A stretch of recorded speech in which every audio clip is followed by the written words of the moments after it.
Hello, True Health Seekers, and welcome to another exciting episode of the Learn True Health podcast. Today we have Kathleen Trotter on the show. I'm very excited for you to learn from her. She is giving away one of her courses, a spot in one of her upcoming courses, and it's very exciting. So as you're listening today and you think, I would love to learn from Kathleen, you could actually enter to win a free spot in her upcoming class. And it's an online interactive group coaching class. Please go to our Facebook group, Learn True Health Facebook group, and there you will see pinned to the top for the next few weeks, you'll see a post to be able to enter to be one of the winners. And I ask that you just share some unique insight that you really love learning today in the comments, and then I'll have my son, my 5.5-year-old son, pick at random a lucky listener from one of the comments. And yeah, it was just a wonderful opportunity. I just love it when guests give some of their work to us, gift their books or gift a spot in their courses. I think that's quite wonderful. Now, as you're listening to Kathleen today and you think, I would love to do the kind of work she's doing, I'd love to do the kind of work Ashley James is doing, I'd love to be able to help people as a health coach, help them gain more joy in their life and joy in their body and joy with their food, consider becoming a holistic health coach. Consider becoming an integrative health coach. You can get a free module by going to learntruehealth.com/coach. That's learntruehealth.com/coach, and sign up for the free module to see if health coaching is right for you. Take the free module and you'll know if it's something that you'd love to do either for yourself or to improve the health of yourself, your friends, your family, to add new tools to your tool belt, or to even start a new career. What I love about IIN is that in the first half of the course, you are taught how to be a fantastic health coach. And then in the second half, in addition to learning how to be a fantastic health coach, you actually begin to already work with clients. So you're still in the program, still able to be mentored while you're working with clients, and they teach you how to build a successful health coaching business. So if you've never even started a business before and you don't know if you're confident enough to have those tools, know that their course teaches you how to do it. And it is all about coming from the heart and wanting to help people and getting such satisfaction from helping people. So visit learntruehealth.com/coach or learntruehealth.com/coaching, either one, and you will get the free module and check it out. And if you have more questions, you can email me, ashley@learntruehealth.com, or just Google IIN, the Institute for Integrative Nutrition, and ask some questions. Most of the time, those who answer the phones there are health coaches themselves and have been through the program and are really great at answering questions and giving you all the right information you need. The course was designed for very busy people, especially busy moms. So you know that no matter how busy you are, you're able to finish their online program to become a holistic health coach, an integrative health coach. And as you talk to IIN, know that you're given a fantastic savings by being a Learn True Health listener. That's something I was really honored that they were able to offer my listeners. So make sure you mention my name, Ashley James, and the Learn True Health podcast for a fantastic savings. And then once in a while, they have great specials as well. So it's good to plug in if you're interested in becoming a health coach. It's good to communicate with them and get all your questions answered. And if you're not interested in becoming a health coach, but you are interested in gaining more tools for health, of course, Kathleen Trotter, our wonderful guest today, is going to teach you many things, and you should absolutely follow her. She has some great information. But also, I recommend joining my membership, the Learn True Health Home Kitchen, where I go into the kitchen with my dear friend Naomi, and we show you how to cook really healing foods and beverages that are wonderful for the whole family. You don't have to be completely vegan to eat this food, although we teach you how to eat more plants and you can incorporate that into your life. You're going to get more fiber, you're going to get more vitamins, you're going to get more nutrients into your life by joining Learn True Health, the home kitchen, and following our delicious, wholesome, and healing recipes. So check that out. You can just go to learntruehealth.com, and in the top in the menu, you'll see join the home kitchen, and yeah, check that out. Also, there's a discount for listeners. Use the coupon code LTH. Thank you so much for being a listener. Thank you so much for sharing this podcast with those you care about. I look forward to seeing you in the Facebook group. Come join us there. Have yourself a fantastic rest of your day and enjoy today's interview. Welcome to the Learn True Health podcast. I'm your host, Ashley James. This is episode 446.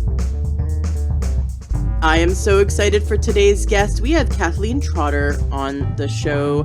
Her website is KathleenTrotter.com, and of course, links to everything that Kathleen does is going to be in the show notes of today's podcast at LearnTrueHealth.com.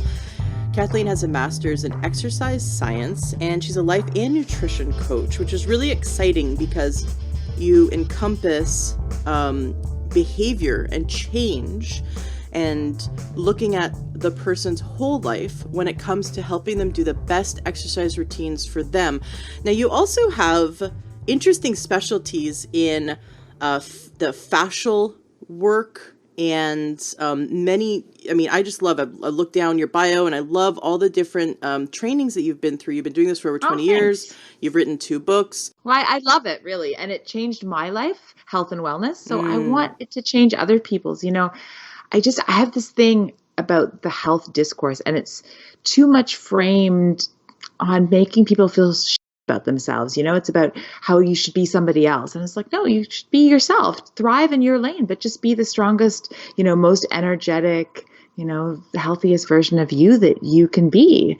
And I think that that's why I try to look and learn as much as possible, because the body is super cool, but it's really complex. And there's so many variables that go into who we are and why we change, right? It's not enough to just know the information. I mean, most of us know it, right? It's like drink more water, exercise more. It's all these like shoulds. We'll do this, do that.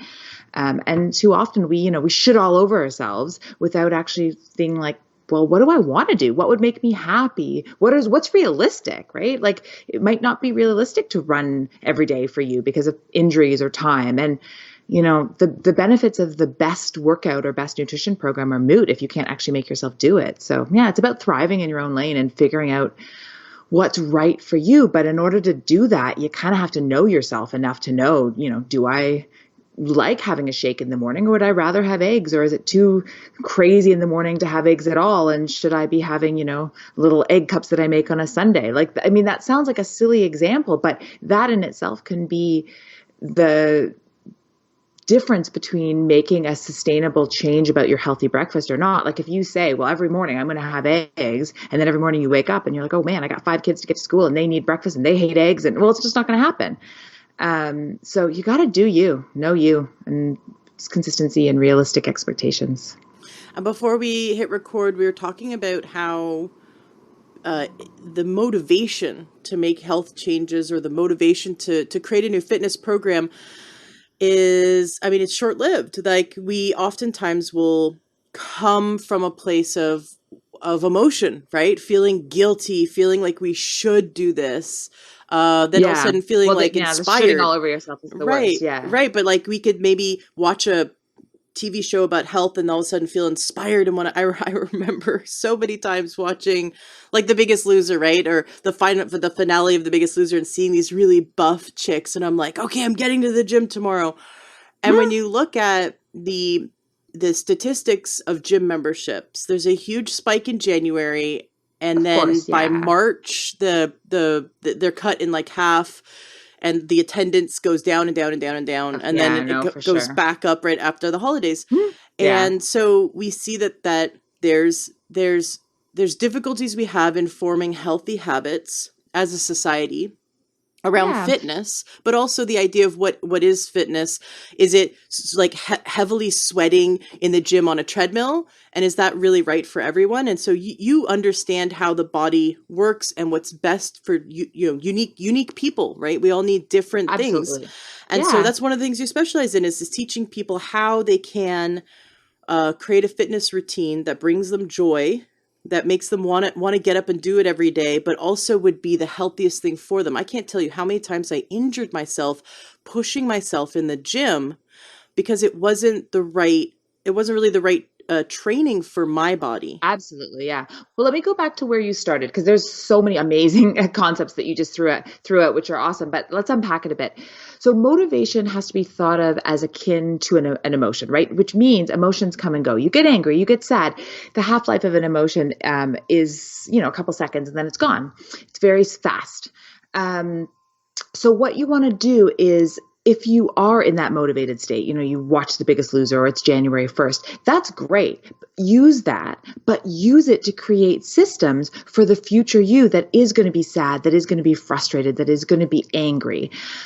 So then when you have those moments of low motivation, you don't fall off your horse, right? I guess it's a matter of going back to realistic expectations. Like, you have to know that you are human. You're not perfect. None of us are perfect. You're not a robot. Thank God we don't want robots. We want human beings, and human beings are messy and we're emotional. And that's one of our best qualities, but it also means that it's easy for us to fall off our horse because, okay, a couple weeks down the road, we've got the gym membership after January 1st. And then we get angry at our spouse or our kids or our boss. And we're just like, screw it. I'm not going to go to the gym. And then, you end up going home, you binge on some food, you feel kind of crappy. And then that starts this negative downward spiral. So you have to, on January 1st, instead of just sort of thinking, oh my goodness, I feel amazing right now, and then assuming you're always going to feel amazing, you have to say, oh, I feel amazing right now. That's great. Let's harness that feeling of amazing motivation and let's use it to create some systems. I know, for the last 10 years in a row, by the third week of January, I'm no longer going to the gym. Okay, great. That's amazing data. So now how do I use that data from past years to help future me? So that's, I think, one really key thing is just using your past history of what you like, what you don't like, what works, what doesn't, and then you create some systems. So if you know that in the past you've always been really successful when you've had a gym buddy, then maybe have one. And if you can't go right now with somebody to a gym because of COVID, then maybe you have an accountability buddy that you do over email, right? Or maybe you go for walk and talks with your buddy in your ear. If you know that you really love Pilates, then find an online Pilates class. If you know you hate yoga, so then maybe don't do yoga, right? Like, use what you know about yourself when you're successful to set up a plan. But you have to set up the system. So why don't I give you an example? I love fudge bars. And I use this example all the time because I think it's really, really common. You're in the grocery store and, I'll be standing next to the frozen food aisle and I'll just be thinking like, I can buy the bars. Kathleen, you're a personal trainer. You're going to get home. You'll be fine. You have, you're dedicated. You have willpower. You just won't eat them. The problem is, after years of doing this, what I know is the future me at 11 o'clock at night when I'm really tired, I've worked a full day, I can't resist those fudge bars. So what I have done is a system where I don't allow them to come into my home because I just love them too much, but I buy them and I always leave a box at my mom's. And so if I want one, I can walk over, we can have a visit, I can enjoy one bar, but I don't binge on 6 bars at a time and then feel frustrated with myself, right? So the systems are what you set up in the future. So for the future you. So if you know you need to work out in the morning because that's what works for your schedule, but you hate working out in the morning, then maybe you have to set out your workout clothes the night before so they're there. I actually sleep in my workout clothes often if I know that I have to work out really early. Like this morning I had to do my workout about 5 a.m. So I slept in my workout clothes because it's one less thing between me and my workout, right? You take out as much friction as possible, you take it away. You make those healthy habits as convenient as possible. You make your unhealthy habits as inconvenient as possible, right? So put your alarm clock across the room so you have to get out of bed and turn it off versus just like hitting the snooze button. Take all the crap out of your house because if it's in your house, you or somebody you love will eventually eat it. One of the things that works with this is understanding this idea of present bias. So the brain has many cognitive distortions that normally trick us a little bit. And they trick us unconsciously. It's not that we think, oh, I'm going to trick myself. It's that we don't understand until we become mindful of it, that the brain feels that however we feel in this moment is how we're always going to feel. So meaning January 1st, you think, I feel really motivated, without having to consciously think, oh, well, therefore I will feel always motivated. That's what your brain thinks. But you have to say to the brain, well, no, I'm not going to always feel motivated. So what are the systems? But it also goes the other way, that when you wake up in the morning and it's 5 a.m. and you're tired, your brain thinks, oh my God, I'm always going to be tired, because you're tired in that moment. But so you have to know, okay, well, I always snooze my alarm too many times in the morning. So my system is to set the alarm across the room, and then I also have to have the self-talk ready to say, okay, self, you feel tired in this moment, but future you will feel better. And that's something I get my clients to work with all the time, is just this taking a pause and realizing that the moment that you're in is not going to last. Like emotions, as we talked about earlier, they dissipate. You feel something else. So that's the key with the emotion and the emotional wave, and how you surf that emotional wave is so important, because we all have moments of low motivation. There's lots of times I don't want to work out. There's lots of times I want to eat tons and tons of chocolate, but I don't have chocolate in my house, and I have systems set up that nudge me towards the healthier choices. And I've learned a lot. This has been 20 years that I've been in the fitness field. And I use every experience as data to help my future self. It's a slow process, right? It's not this pass fail thing. You don't automatically become healthy and then it's easy. It's always a struggle. And I wasn't born fit either. I think that's also really key, is that I know that for the first half of my life, I lived, I felt really ashamed of my body. I had a lot of body shame. I did anything to get out of gym class. I never moved. I was overweight. So I had to learn these systems. It never came naturally to me. So, everybody listening, if you're thinking, oh my God, Kathleen sounds like she's got this all figured out. Believe you me, it has taken a long time, and I still struggle. I struggle. But it gets a little bit easier every single day as you learn more skills, and as you learn to just sort of say, future me is going to be happier if I work out. I never regret a workout, and future me is going to be happier if I have some water, and I just take a moment to take a pause and think, what's going to serve me in this moment. I don't know. Do you have a trick of how to, do you have a system? Do you have a favorite system? I love what you just said about I never regret a workout. Yeah. I love that. I love that you That's so true. I do the future, I do that, the future you'll feel better. Actually, what I do is when I'm lying in bed, just waking up, I imagine myself, an hour later, an hour later, I'm going to feel so good. Yeah. Right. Yeah. So I imagine myself already awake. Body, yeah. Right, because the me that just woke, I have a very comfortable bed. So my mattress is the best mattress in the world. I had actually interviewed the founder of the company that created this mattress. It has space age technology. It's like NASA technology in it. And it makes it so there's no pressure points, absolutely no pressure points. It doesn't matter how much you weigh. It doesn't matter, what shape you are. It takes away, it actually is used to heal stage 4 bed sores, this technology, because it takes 100% of the pressure off and evenly distributes your body. So no matter what position you're in, your spine is perfectly aligned. So when I wake up, I'm floating on a cloud. You want to stay in bed. You're like, I don't want to move at all. So how you wake up, if you've ever had a mattress where you wake up in the morning and you're sore because you want to get out of that bed because it's I've been lying in bed too long, I'm sore. That does not happen with my bed. You could stay in this bed for 24 hours. You're not going to be sore from staying in this bed. So when I wake up, there's every fiber of my being wants to continue to enjoy the comfort of this bed. And so I have to tell myself, I have to say to myself, because I'm still a little tired, I'm groggy, I'm just waking up.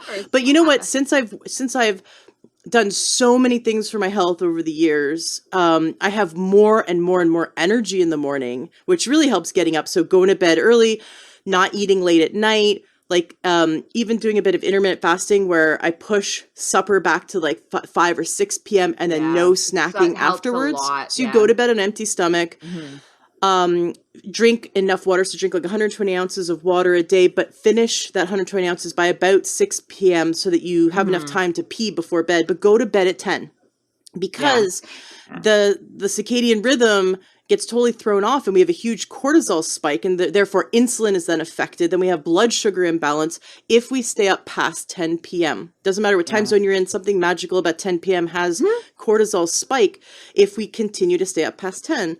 So when I go to bed before 10, so like falling asleep around 10, I wake up in the morning with way more energy, way more vitality, no inflammation. And it's easier to get out of bed, but there's the little voice in my head that goes, oh, this feels so good. Let's just stay here. Of course, or, oh, I'm tired. Maybe I could fall back asleep. Oh, hit the snooze button. And I have to imagine myself, like, after I've gotten up and gone to the bathroom, put clothing on, like that future me an hour from now is like ready and pumped and doing the day already. And I'm like, I want to be my future self. Let's get out of bed. My future self, yeah. Yes. I think you said a number of things are really important, but I want to highlight the biggest thing is that you have got a lot of data about yourself. And I think that with health, the problem is that we often think, we listen to people like you and me, and then you think, oh my God, they have it all figured out. But we have it figured out because we've done a lot of trial and error. Yes. You have to, and this is really important. If anybody's listening, if you get one thing from this, it's that you don't have to be great to start, but you do have to start to get great. So all the things you just said, right? Like, you need to be in bed by 10, intermittent fasting works for you. You know how much water works at what time. Well, that's all great, but that comes from years of figuring it out and what works for you. And everyone's going to be slightly different. So for me, I definitely do windows of intermittent fasting as well, but I also work out very early in the morning. So 5 o'clock would be too early a cutoff for me, because then for me personally, I won't feel strong in my workout in the next morning. So I think the trick with people listening is, like, there's no right or wrong. I mean, there's definitely principles that are important, but we can really get in our own way when we think that things have to be perfect. When we're listening to a podcast and we're like, okay, I got done eating by 5. I got to be asleep by 10. I have to do this much more, blah, blah, blah. You have to figure out what works for you, but you can't figure out what works for you until you actually try stuff, right? Yes. So be okay in your messiness. I go back to, we're human, but more than that, think of life as like this science experiment, and everything you do is data. So if you do a workout that you hate, that's great. Now you don't like that workout. If you end up staying up and eating a little bit too much food and then you feel kind of gross and you can't sleep, great. Don't do that again. That doesn't work, right? If you decide to work out every single morning and then listen, your kids get you up and you can't work out in the morning and you have to do it at lunchtime, great. That's data. The trick is to have this really fine line of having compassion for yourself, but also holding yourself accountable. So it's not like, oh, I ate at 11 o'clock at night. Oh, this made me feel crappy. Oh, well, I'll do it again because, Kathleen told me to love myself. It's like, no, I ate at 11 o'clock. Oh, wow, I can't sleep. Okay, so interesting. Kathleen told me to love myself. If I love myself, I really need a good night's sleep. So how do I figure out how to eat a little bit earlier? So it's this really tricky thing of, you act and then you analyze the action and then you implement that action, but you have to act in order to analyze. So don't get caught up on all the things we're talking about and then just basically be like, oh, well, screw it. I'll never be as good as them, or I'll never get it all figured out. I'm just going to stay in bed. To create an evening routine takes some work. I just started, intermittent fasting. I don't know, I do it more just like, I call it the close the kitchen window after a certain time. I never eat after 8 o'clock. Normally I don't eat after about 6:37. But the thing about it is I didn't do that until a couple of years ago, and I didn't realize how great it made me feel until I started doing it. So if I had done this podcast 3 years ago, I wouldn't have been able to say, like, yeah, I completely agree. That feels amazing. But if I had tried it and I hadn't liked it, guess what? I then wouldn't do it, right? Like, so you try something, you try a Zumba class. If it doesn't work, okay, it's not for you. Try going out for a jog. You don't like it, or you bad route or bad running shoes, or it's data. And then you have to decide what stays and what you ditch. James Clear has this really lovely quote that you have to standardize before you can optimize, right? And that's really key, because we all get into optimization before we get the basics down. Like, just start drinking some water. It might not be quote unquote enough. It might not be as much as I would drink or Ashley James would drink. But you know what? If it's more than what you did yesterday, it's trending positive. And then you can figure out maybe you need a little bit more, or a little bit less. Yes, maybe over 5 servings of vegetables would be great. But if you're eating 0 right now, start with 1. Standardize, figure out what works for you, and know that each of the choices that you make can change tomorrow, first of all, as you learn. Not only can they change, but they should change as you get older, as your goals change, as you evolve. Like if I was still making the same choices as I did when I was 20, like there'd be a problem, right? Like every decade, things will change. The season that you're in will change. Like COVID changed everything. Having kids will change everything. Like anytime there's a life change, there's going to be a transition. So you can't sort of be like, oh, well, I did, Ashley James does this, or Kathleen Trotter does that, or I did this last year, I did this 5 years ago, so I have to stay with it. Like, no, it's about being curious, but also holding yourself accountable because you really care and you respect yourself and your life and that data, and knowing that each thing that you choose is a vote for the future you that you want to be. Again, I'm quoting James Clear. I absolutely love him. I don't know if you've read the book Atomic Habits, but if you haven't, if anybody's listening, such an awesome book. And he talks about all this stuff, like how do you make habits small enough that they make a difference, like small enough that you can do them, but big enough that they make a difference, that they compound, and that you're creating the future you that you want. Because often in the moment, things seem like not a big deal. Like, oh, it's okay. I can have that hamburger or I can skip a workout. But imagine if 5 years from now you skip everyday workouts, or you have hamburgers every single day and fries, right? Like you won't be, that future you is not going to be the healthiest, fitter you that you want. But it goes the other way too. You often think, oh, well, what does it matter if I have a salad or not? But it's like, well, yeah, but if you have a salad every single day for the next 5 years, like that will matter. Like the compound interest of everything really does make a difference. So I encourage everybody to just listen to what we say and think, oh, interesting. Like this is all information that could work for me, or maybe won't work for me. I could try it. It could be part of my science experiment that is my health.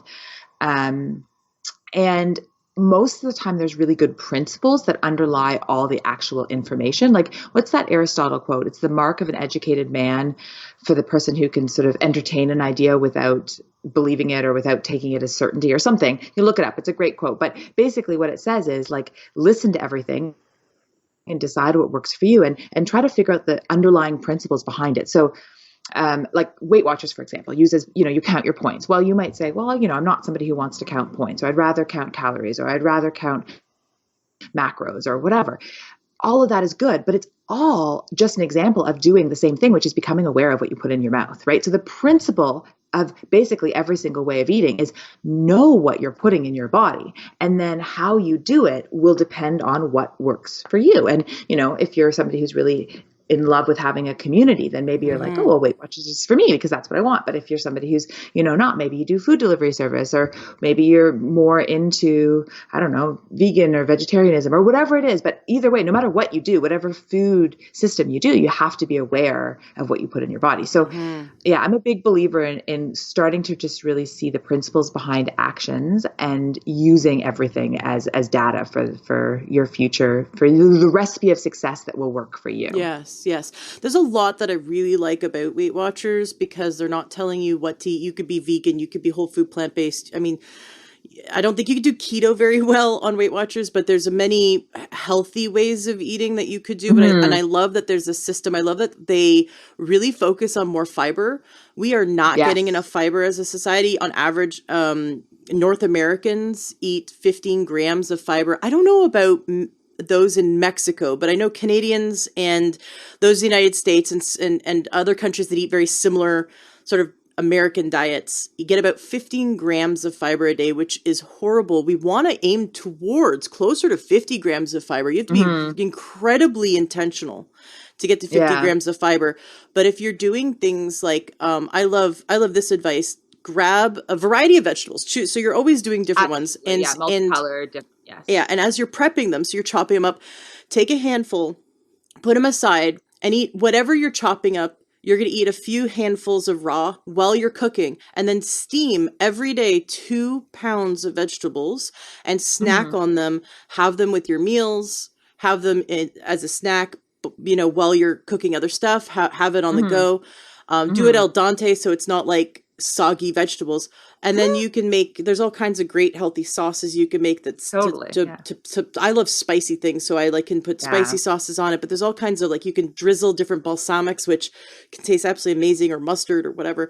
And if you can get 2 pounds of a variety of vegetables, both raw and cooked into you, it doesn't have to be a ton of raw, but just, munch on some raw while you're prepping it. And and steaming is like the easiest thing in the world. Yeah, I Boil love water, throw steaming. it in the Yeah. steamer. I have I have a bamboo steamer you get at the like Ooh, Asian markets. come to I your house. You can love. cook for me. Yeah, Yeah. I love those things. Yeah. They stack and I put it on top of either a wok or a big pot that it fits on top of, and set a timer so it doesn't Mm. I've forgotten that I was cooking something on the stove. Come back half Oh an my hour God, later, I've I'm done like, that oh my so gosh, many right? times. So set a Yeah. timer Yeah. on the stove, or use the Instant Pot, and Mhm. you can steam stuff in the Instant Pot super quick as well. But Yeah. basically, if you can steam, and always choose a variety, so you're never getting, like, you want a variety, a nutrient profile that's Absolutely. a variety, but Yeah. also you don't Each get food has a bored. different nutritional food. Yeah. Yeah. Yeah, Yeah. No, so for sure. today's broccoli and I, cauliflower, tomorrow's a bunch of different colored green beans, the next day is like different red peppers and tomatoes, I don't know, and zucchini. But basically takes like less than 10 minutes to do in the kitchen, and just carry it with mhm. you throughout the day and snack on Day. it. Then maybe Absolutely. Yeah. bring some hummus with you, some baba Oh, ganoush, yeah. some kind of dip. Yeah. There's ways to make it really quick, and you're getting way more nutrition into you. You're getting a nutrient dense but lower calorie food by eating 2 pounds of vegetables. 2 pounds of non-starchy vegetables is about 200 calories, Hmm. and it's so much fiber that it really makes a difference. Fiber helps the body to eliminate hormones we no longer need in the body, toxins. It helps balance blood sugar levels, helps with weight loss. I mean, the list goes on and on. Yeah. It feeds the microbiome, which and the I mic. really liked, yeah, I think that's a great tip. And I think that the word you used really early on, you said intentional. And I remember once being at a talk with Rachel Hollis, and she said the trick to health is being intentional AF. So like intentional as fork, right? And I think that's really, really important. Like I love that system. And I think that would be for me an example of what I would say to a client is a system, right? Like have a time where you're prepping food, prep a bunch of different things, cut up vegetables, steam some vegetables, have a variety, have things ready and prepped, because I think that that's a great system, especially if you know that, at the 3 o'clock, you're always feeling like a Mm-hmm. little bit peckish for sugar. Then it's like, oh, well, but I have these vegetables already prepared. So it's Mm-hmm. not like I quote unquote had to have this snack or it was just right there. But Mm-hmm. I think intentional is a really key word about your health, because a lot of us get swept up by life, and we don't design our habits. They sort of happen by default, and we often will say, well, I had to do this, I was out and about. My clients will say this all the time, oh, I was out and about and I got really hungry, so I had to have this chocolate bar, or I had to have. Mm-hmm. So if they were taking your advice, they would be carrying some cut up vegetables with them, or they would have an apple and a couple almonds, or they would have Yes. a snack, right? Yes. So that goes with being intentional, and intentional is connected to having those systems ready, but it's also connected to knowing yourself, because if 3 o'clock is the time that you always have a sugary snack, then instead of just being like, oh, well, I always have that sugary snack, but boy, I'm a bad person, and then feeling shame and guilt and frustration, then be like, oh, interesting, I always have this 3 o'clock sugary snack. What can I do about it, right? Maybe you're not having enough Yeah. vegetables and healthy fats and protein at lunch. So that's maybe why you're craving sugar. Maybe you're frustrated always at your boss. Maybe you need to go for a walk. Maybe you need to have those vegetables ready and prepped. But if you use that as data, then you can create a system that works for you, because you're being intentional and mindful about your Mm-hmm. health. Mm-hmm. And I love, like, I have to use every opportunity as I can to bring in Brené Brown, because I love her. And I think what she would say in this moment is it's really important to understand the difference between guilt and shame. So we'll just go with this 3 o'clock snack. If you always have the sugary 3 o'clock snack, then if you go into a shame spiral about it, it's more often going to lead to like further negative habits for your health, like skipping a workout, having more sugar at dinner. But if you understand, so shame is connected to you as a person. So I have a 3 o'clock sugary snack every day, so I'm a bad person, versus guilt is connected to the behavior. I have a 3 o'clock snack every day. That's not a behavior I want to replicate. How can I learn from that, right? So you see the difference between a behavior and thinking it to you as a human. And so when you connect behaviors to shame and feelings of lack of worth, and that you're never going to be good enough, then it just makes your nervous system and your emotional brain want to continue with those negative habits, right? Because we often do those sort of emotionally soothing habits, we're trying to self-soothe, or we're emotionally distant, or whatever we're doing. It's normally because we're like very anxious or we're stressed, but then the problem is then you have that sugary snack, and that causes more of that feeling or emotion that made you want to have that sugary snack in the first place, right? So it's this terrible self-fulfilling prophecy. It's a negative spiral. So again, I go back to using it as data and understanding the sort of guilt versus shame, and being like, okay, so I don't love that behavior. How do I change it? And I circle back to that sort of self-talk and the systems that we were talking about earlier, because it's about having self-talk that serves you, that is because you respect yourself, right? So let's say your kid came home and they got a bad math grade. You wouldn't say to the child like, oh, you're a loser, you might as well just quit math, right? That would be a shame-inducing response, because that's them as a person. You would say to them, oh, interesting, you got a bad math grade. Like, are you stressed right now? Do you need a tutor? How can I support you better? Are you being bullied at school? Are you not getting enough sleep? So when you talk to yourself about your health, about your exercise, about your sugary snacks, about what time you're finishing eating, if you're having enough fiber, like all of those things, you have to talk to yourself like you would talk to your kid who brought home a bad math grade. Like this is data to be analyzed. And then think about all the things that, that idea of the cutting up the vegetables, like that's a great system, because you want to make the healthy choices as convenient as possible. And then you want to make the unhealthy choices as inconvenient as possible. So like, don't have the crap in the house that you could snack on other than that, like, so then you're like, oh, well, there's nothing really other to eat, like other than these vegetables and this lean protein. Okay, well, I'm going to go for it, So I love that. Right. But also, I think it's very easy this day and age to order out. Oh, I don't feel like cooking. There's nothing in. So, even go as far as to prep food and have meals already cooked in the fridge. Absolutely. Yeah. For sure. One thing about prep different ingredients, like, have a bunch of quinoa, have a bunch of like chicken breast, have a bunch of veggies cut up. So then you can whip up like I call them hot cold salads with like greens on the bottom and then a bunch of hot stuff on the top, or a quinoa bowl, or whatever it is. But you want to make the healthy choices as fast as the unhealthy choices, or faster, and yummy too, right? Like you want to make it realistic and something that you find yummy. So I was saying this morning, I did a BT segment this morning, and we were talking about sort of similar ideas. And I was using my mom as an example. I love my mom. She's amazing. But she hates chocolate. I love chocolate, as I said earlier. And so I was saying, if she was going to make a shake in the morning, because we were talking about shakes being sort of healthy things that you could pre-assemble the night before or have things ready and just sort of grab and go. If I said to her that she had to have a shake with like chocolate protein powder and avocado and almond butter, she would be like, that's disgusting. I'm not going to do it. If I said to her she had to go for a run, she would be like, I hate running. I'm not going to do it. Where she loves yoga and she loves walking the dog and she loves vanilla things. If somebody said to me like, well, your exercise routine is going to be yoga and vanilla protein shakes, I'd be like, oh, gross. I'm not going to do it.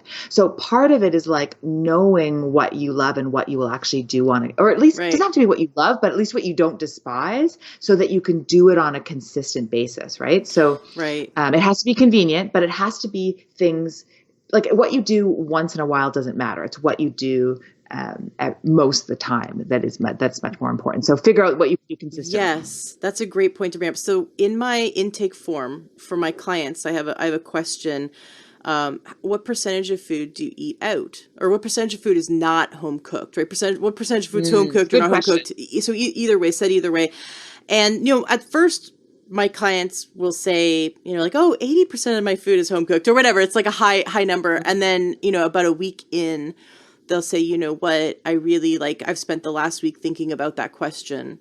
And I realized that it's closer to 30% of my food is home cooked, because it's so easy to forget. If you're not keeping track of the last week or the last month or the last year, it's so easy to forget that it's so easy to eat out. So many food delivery services, it's just so easy to eat this food. And the thing is, even if you think you ordered something somewhat healthy, some kind of delivery food, restaurants choose the lowest quality ingredients because it saves them money. And big portions too. And Yeah, they totally. don't, they're, it's, you're hard pressed to find like a locally sourced, Yeah, fresh, true. organic, right? Like no fried food, no oil. Like Mhm. you're hard pressed to find this like super healthy food if it's takeout. And so one thing that I get my clients to do is like, we do these fun routines of stuff that they like, so that they're eating more and more and more food that's home prepped. And Yes. you instantly feel better when you've cut it out, because there's hidden sugar, there's Yes. excess hidden salt, and there's a ton of hidden oils that are really bad. They're horrible. They're polyunsaturated fatty acids that are absolutely horrible for us, and they disrupt our body's ability to balance omegas healthfully. And so Absolutely. and there's all other kinds there. Just think of what they're cooking. These restaurants, they'll use non-stick. So there's toxins. There's all kinds of toxins in that food. And yeah, it tastes good because it's Yeah. excitatory. It's salt and sugar and oil. And it's not the kind of things that you would have in your food if you cooked at home. So it's just like looking at what percentage are you eating out every day as a habit, and figuring out how to get most of your food cooked at home, where you know exactly what's going into your body. Yeah. I think the point you made I think all of your points are fantastic, but I think what I was laughing at is, you said people say, well, only, a little bit do I eat out. And then eventually they think, oh no, actually it's more. I think that's across the board with so many habits. I often joke with my clients that we all underestimate our unhealthy habits and overestimate our healthy habits. The things that right? So people will say to me, like, I'll say, like, how much junk food do you eat? Or like, what do you like to eat? Oh, I like chips. Oh, how often do you have chips? Oh, not very often. It's a treat, they'll tell me. And I'm like, okay, great. Why don't you like just start to become mindful of that, how often you have that treat?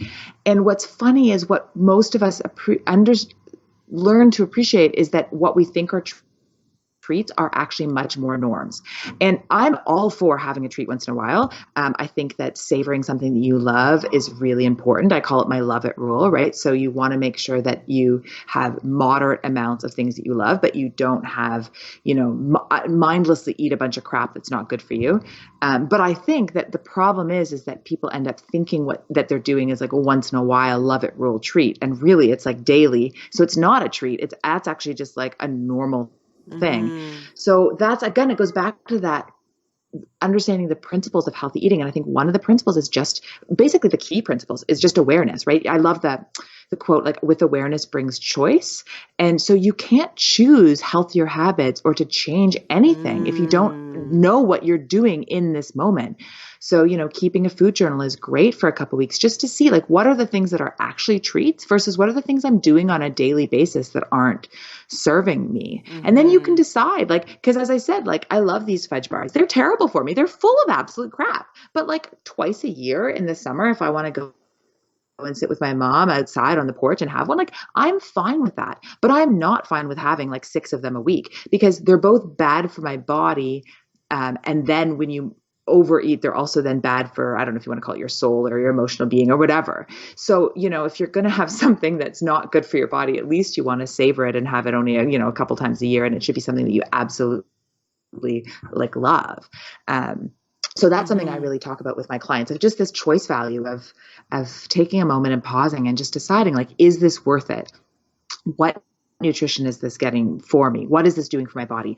And, to circle back to what we started with, like, how is my future self going to feel if I have this?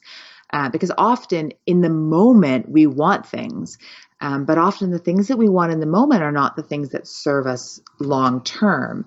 Mm-hmm. And so much of health is not letting our momentary desires and impulses dictate our behaviors, and I think that unfortunately a lot of us has learned that skill with other things. We want to skip work, but we still go. You might get really angry with somebody, but you don't punch them in the face, right? Like, we've learned, okay, well, my desire is to not go to work, but I have to go anyway. My desire is to get violent right now, but I'm not going to do that.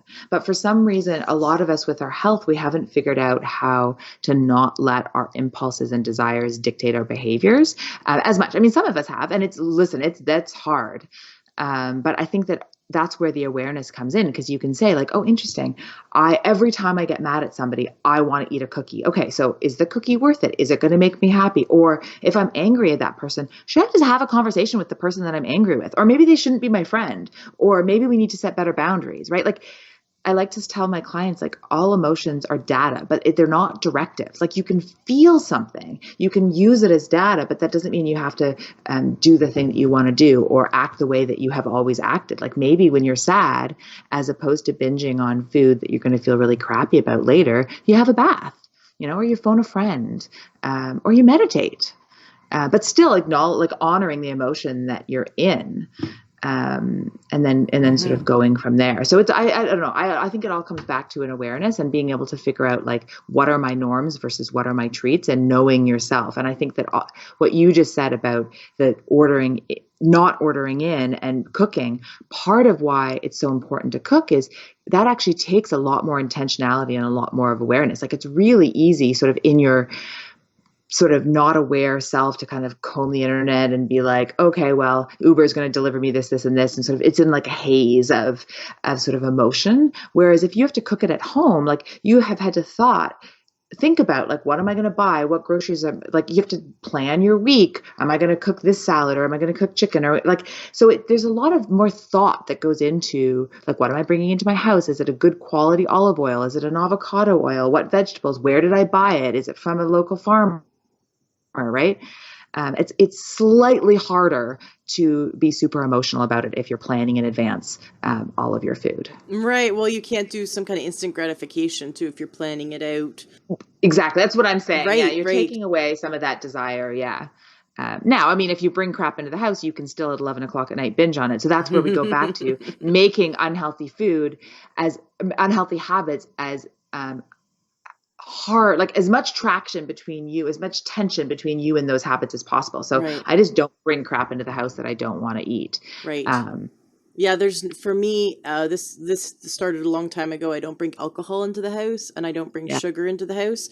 I really love chocolate, but I find and this is something I wanted to bring up, that my taste buds and my cravings have significantly changed in the last 10 years along my health journey. So 10 years ago, I would have identified as a night owl, a chocoholic. Like, you could not keep me away from chocolate.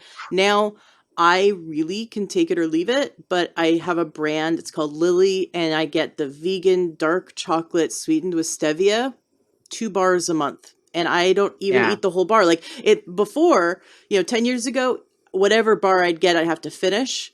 Now I can have a few pieces, be like, that was yummy. And then I'm done. I'm satisfied. And I just noticed that, like, my taste buds, even the last 3 years, since I've been whole food, plant-based, eating more and more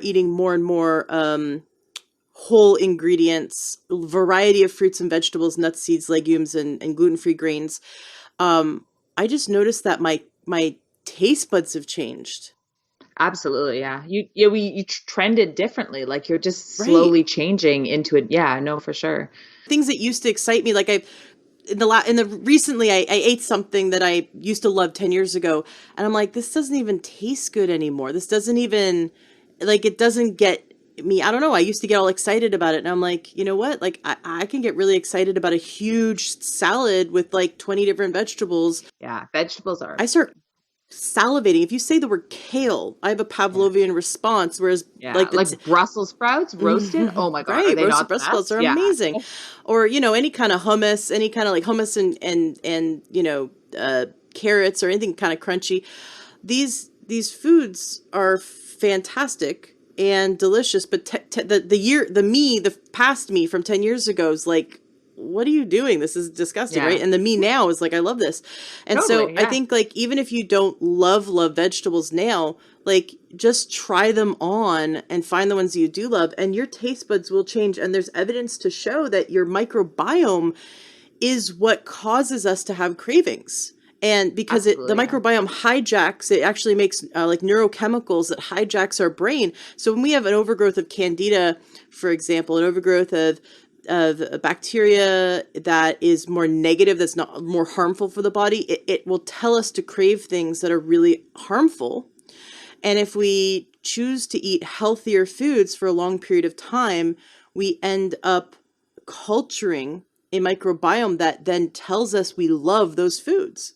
So, I have to tell you a funny story. So I grew up, as I said earlier, like really unhealthy and really unfit. And do you guys have East Side Mario's in the States? no, they don't. Okay. Okay. Doesn't matter, but it's like a pasta place. So I grew up, as I said, I was overweight. I was unhealthy. I never exercised. And I used to love East Side Mario's. Oh, And me not only too. did I love East Side Mario's, but I loved the three cheese cappelletti. So it was like pasta with cheese on the inside and then covered in cheese. It was disgusting. So anyway, around 17, I started to get healthier. My life changed. That's a whole story that we can get into if you want. But around 23, 24, I hadn't had East Side Mario's for like, I don't know, 6 years.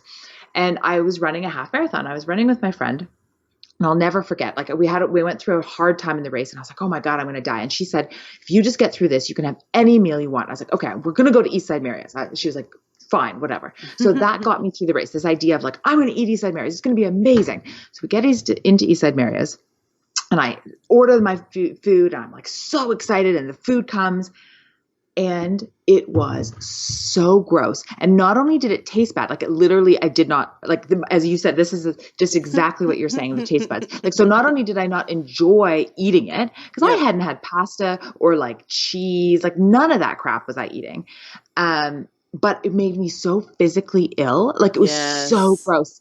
And so that was when I was about 24. I'm now almost 38 and I haven't had East Side Mario's since because but it's exactly to your point, right? Like our taste buds change. And that's why it's really important to be curious about different things because we will hopefully evolve. Like I don't want to be the same person in 10 years that I am now. Like that's the whole point of living is to,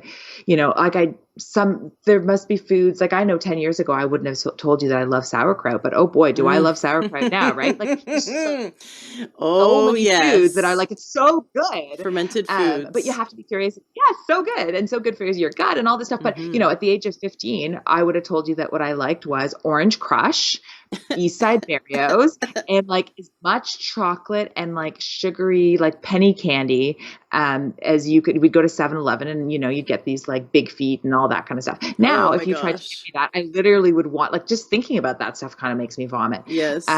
You know what I mean? Yes. Okay. And one more example of this, and this is just to give everybody hope if they're listening. They're like, what are you guys crazy? I'm not going to like East Side Mario's. Like, it's so I, again, love chocolate, but I used to eat a lot more of it. Now, it's really only a couple times a year and it's very good quality chocolate. But, well, except for the fudge bars, they're not good quality. But anyway, that's beside the point. So when I did my first Ironman, I think I was 25, and my partner James, he was like, "What do you want when you're done the Ironman?" And I was like, "Well, for 10 years, I haven't had a Blizzard. I used to love Dairy Oh Queen my Blizzards." gosh. Right? So we're in Lake Placid and there's no Dairy Queen. So I just say to him, you have to make me a homemade Blizzard. So he goes to the grocery store and he buys all these ingredients. I finish the Ironman and he like makes me up this thing. And I was like, oh my God, I'm so excited. I had like brownie bits and like all this different stuff. And I had one bite and I was like, I'm going to vomit. Like, not only did this make me feel sick because I just did an Ironman, but it was terrible quality ice cream, terrible quality chocolate. And it didn't taste good. Like I didn't want it. Yep. But again, like if you told my 15-year-old self that one day I would turn down a homemade Blizzard, I would I would literally tell you that you were crazy. Like I would do anything. I used to lie to get out of gym class. I would say I was sick because I didn't want to change in front of anybody. I would Yeah. walk home from school and I would time my walks so that I could stop and get fish and chips and eat it while I was walking. And then I had mouthwash in my bag that I would wash my mouth out so my mom wouldn't know that I was eating this type of food. I would go to the grocery store. I would buy like a bag of M&Ms. I'd eat the entire bag of M&Ms and then I'd go back to the grocery store. And I was so full of shame that I would lie to the teller and say that I dropped the bag of M&Ms on the floor and therefore I needed to buy another one. Like Oh these my were the type of gosh. games I played. I would go to Subway and I want a 12-inch sub. So I would buy a 12-inch sub and I would tell the person I was buying it for me and my friend that we were going to split it. But I just wanted the entire 12-inch sub, right? Like I lied almost I would say 3 times a day at least about my food to my mom, to my dad, to everybody. And it was just my taste buds and my self-esteem and my self-worth and everything changed, but it changed gradually. Like, it's not that I woke up one day and is all of a sudden this Kathleen that's 37. Like, the first time I went to the gym, I walked for 10 minutes and I got off the treadmill and I thought I was going to vomit because the treadmill, when you've never been on a treadmill and you're on that belt and then you get off and the room is all spinny. That's what happened to me after 10 minutes. I was like, I can't do this anymore. But then I just kept going and I went back, and the next time I went was 15 minutes and then 20 minutes. And so you got to embrace the little wins, especially when you're first starting. Like, those little wins, that's what accumulates and eventually makes those big changes. I like that you said trending positive. I think that's going to be my new motto. Yeah, it's great. It's not a linear journey. Also, like, that's another thing that's really important to understand is like, it's a hill and you want to trend. But you're going to have paradigm shifts, but within each paradigm, like, you're going to go up and down. Like, it's not that every single day is kind of better than the day that was before, but I can definitely tell you that in my 30s, I have healthier habits than in my 20s. And in my 20s, I had healthier habits than in my teens, Mm-hmm. So on a whole, my demons have kind of softened, and on a whole, my habits are much healthier. And on a whole, if I fall off my horse, the fall is much less severe, and I get back on much, much faster, and I learn, right? So I love the idea, like, everyone's going to fall off the horse, but it's how quickly do you course correct, and how much do you learn from that experience? Mm-hmm. So, my falling off the horse now might just be snoozing my alarm 5 times and missing half of my workout. But, 10 years ago, what might have happened is if I'd snoozed my alarm 5 times, I might have been like, oh, well, who cares? I'll just skip the entire workout. And now I'm like, no, even if I can only do 20 minutes is better than nothing, right? So the slip is all the slips are different. I learn better, and I'm better at not berating myself and being so unbelievably mean to myself about the slips. It's a much more of a growth process. I love the book Mindset by Carol Dweck. I don't know if you know that book, but it's all about growth mindset, and it's so unbelievably important with everything, but particularly I think about our health, because I don't know, I think we expect perfection, and then I think perfection is not possible. And then when we can't be perfect, most of us just quit. So I think it's so much, much, much more important to have a growth mindset and to just sort of trend in the right direction and know that you're human and know you're going to make mistakes. But can you make mistakes at a different level? Can you make mistakes, on your jog versus on your walk? Or can you make mistakes on your workout versus making mistakes sitting and not doing anything, right? Like, you want to trend, as you said, trend in the right direction and know there's always going to be a struggle. But you want to, what's that phrase? It's like new level, new devil. Like, every level you get to, every paradigm shift about your health, there's always going to be a devil that you're fighting, but it's just going to be a different devil. That's really interesting. I don't know if it's the Kabbalah, but there's a belief in the archetypes that the devil archetype is us standing behind ourselves with a pitchfork, poking ourselves in the back. So it's actually like a duplicate of you standing behind you, testing your resolve. So let's say you're a smoker and you're like, today's the day I'm going to quit. 5 minutes from now, you see like people smoking outside, and there's that little devil, which is actually you, little voice in your head poking you with the pitchfork in the back going, are you sure? Are you sure? How about this? Here, I'm going to give you people smoking in front of you. Are you sure? Okay, now I'm going to give you a stressful situation because, that was your go-to to handle it. Are you sure? Are you sure? And so it's this idea that, and I'm not saying that the devil does or doesn't exist. What I'm saying is that the archetype of anytime we put out to the universe, we say, this is my new norm now. This is my new goal. This is my new me. There's an archetype of the devil testing our resolve. And so we just have to know that's like, okay, I will not back down. I'm going to be tested, and I'm going to prove to myself, I'm going to prove to that devil, hitting me with the pitchfork. Yes, I do have resolve, and I'm going to, this is my new norm I'm working towards. I wanted to touch on the guilt versus shame again, because I think it's really important, because you talked about, doing these little habits. Let's say the person goes for a 10-minute walk, right? And the shame might be there. Guilt is regretting actions or inactions.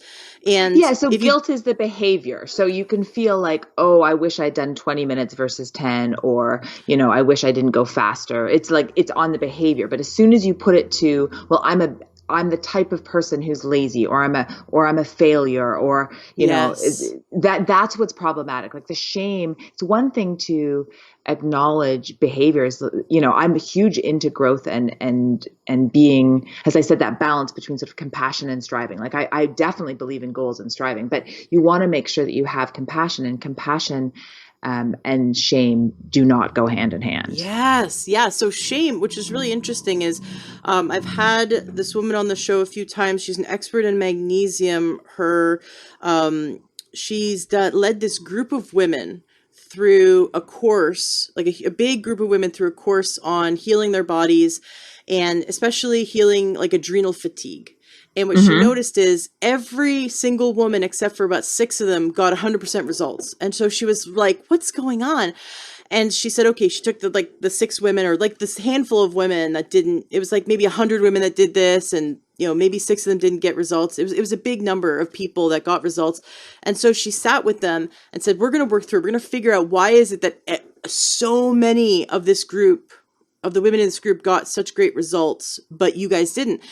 And she saw it over and over again because she teaches this course often. And what she saw, and she finally figured it out, is that when women have shame Mm-hmm. present as an almost daily thing, that it stops them, no matter how much, nutritional supplements, exercise, sleep, rest, all those things, none of the positive things would allow their adrenals to heal. Yeah, it Because makes sense. the Total sense. shame, yeah, the shame was keeping them in that fight or flight mode, keeping them in, stopping their healing. And so I think it's just really, really important to identify if we do have shame, if we do have that self-talk that's saying, I'm stupid, I'm fat, I'm ugly, no one's going to love me. Like what that negative self-talk is shame, and to Yeah, identify that, and to then totally. know that Yeah. we have to work on that. Is there anything that you can give us to help identify, first, like you said, become aware is the first step, but then, and do you have any advice or guidance for healing shame? Yeah. So I think it's important to just recognize that, well, there's a couple things. So I think often our biggest villain in our health is the voice in our own heads, right? And we have this evil roommate so often. And if it was another human being who lived with us, who talked to us like that, like we would say, get the freaking out of here. Like you are not welcome to you can't be my roommate, but yet it's okay for us to talk to ourselves like that. So I don't know. I think part of it is just really recognizing that if you had a child that you talked to like that, if you had your parent that you talked to like that, like they wouldn't be your friend. So why do you think that you can talk to yourself like that, right? So Mm, I often really just encourage myself that health is really a reparenting process. Like it's learning how to talk to yourself in the way that you would talk to your child, or in the way that you would talk to your aging parent, in a way that shows that you love and respect yourself. But again, that awareness piece is really key. So maybe you just have to keep, a journal about your internal thoughts. Like, write down some of the loops that you have in your head and work on those. And so if you maybe every night you just sort of take 5 minutes and just sort of say, okay, what are 3 things that I did really well today? 3 positive thought loops, 3 actions, and how do I reproduce those? Like what was the emotional space that I was in when I had that thought? Or, I went for a walk. What helped me do that? And then what are 3 things that I would like to eliminate from my thought process? And how can I do that? And step back and just take a little bit more of an objective view of it. Like, okay, well, if this was my child who was having this action, like staying up till 11 o'clock at night and not being able to go to bed, like, okay, how would I help her have a better evening routine? And that can be really helpful. I call that the reproduce versus eliminate journal. So it's using it all as growth. And even just taking a moment, like just having an alarm that goes off once an hour, and just take 10 seconds and just sort of think like, okay, what was the most recent self-talk that I used on myself? Was it useful? Because often these things are so unconscious, we're not even aware that we are using them, right? Sometimes just free flow journaling is really useful, again, because we're not even aware how we're talking to ourselves or how we feel. So just getting it out there, and then you can look at it and be like, okay, interesting. Like, is this myself? Is this my critic? Is this like a parent? Like, are you seeing when you read this is like, oh, interesting. That's how my dad used to talk to me when I was 5. Well, that wasn't helpful then. It's not helpful now. But yeah, I think some type of objective view, however you're going to get that, whether that is through like morning pages journaling, reproduce versus eliminating, whether that's going to therapy, and just really, really trying to produce a relationship in your head with somebody, like it's a roommate or somebody that you care about. And when those negative thoughts come up, like the more you're aware of the thought loops that you get into, the more you're able to say like, nope, I'm not going there. But the first step is to become aware of the thought loops.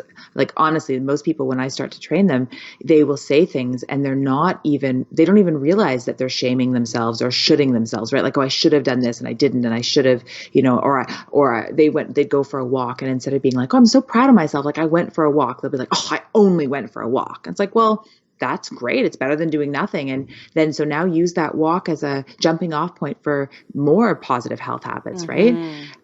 So noting the little wins, I think, is really key. Noting the little wins of when you speak to yourself nicely, as well as when you go for a walk, as well as when you have a glass of water. And also just realizing that none of us are perfect. Like in the example that you gave earlier, when you said about the shame, about when you sort of did something stupid, or I forget the examples that you gave. I think part of it is just recognizing that you are sometimes going to say stupid shit. Like I say stupid stuff. In this interview, I probably said some stupid stuff, and that's okay, because guess what? I'm human. And so within the realm of normal, you have to just allow yourself to be human. Like, you're not always going to speak to yourself perfectly, because perfect doesn't exist. You're not always going to be the smartest. You're not always going to have the best run. You're not always going to be having the healthiest dinner. So it's about the trends. And it's about when you make a decision, be like, okay, so am I proud of this decision? Am I not? Okay, well, let's learn from it.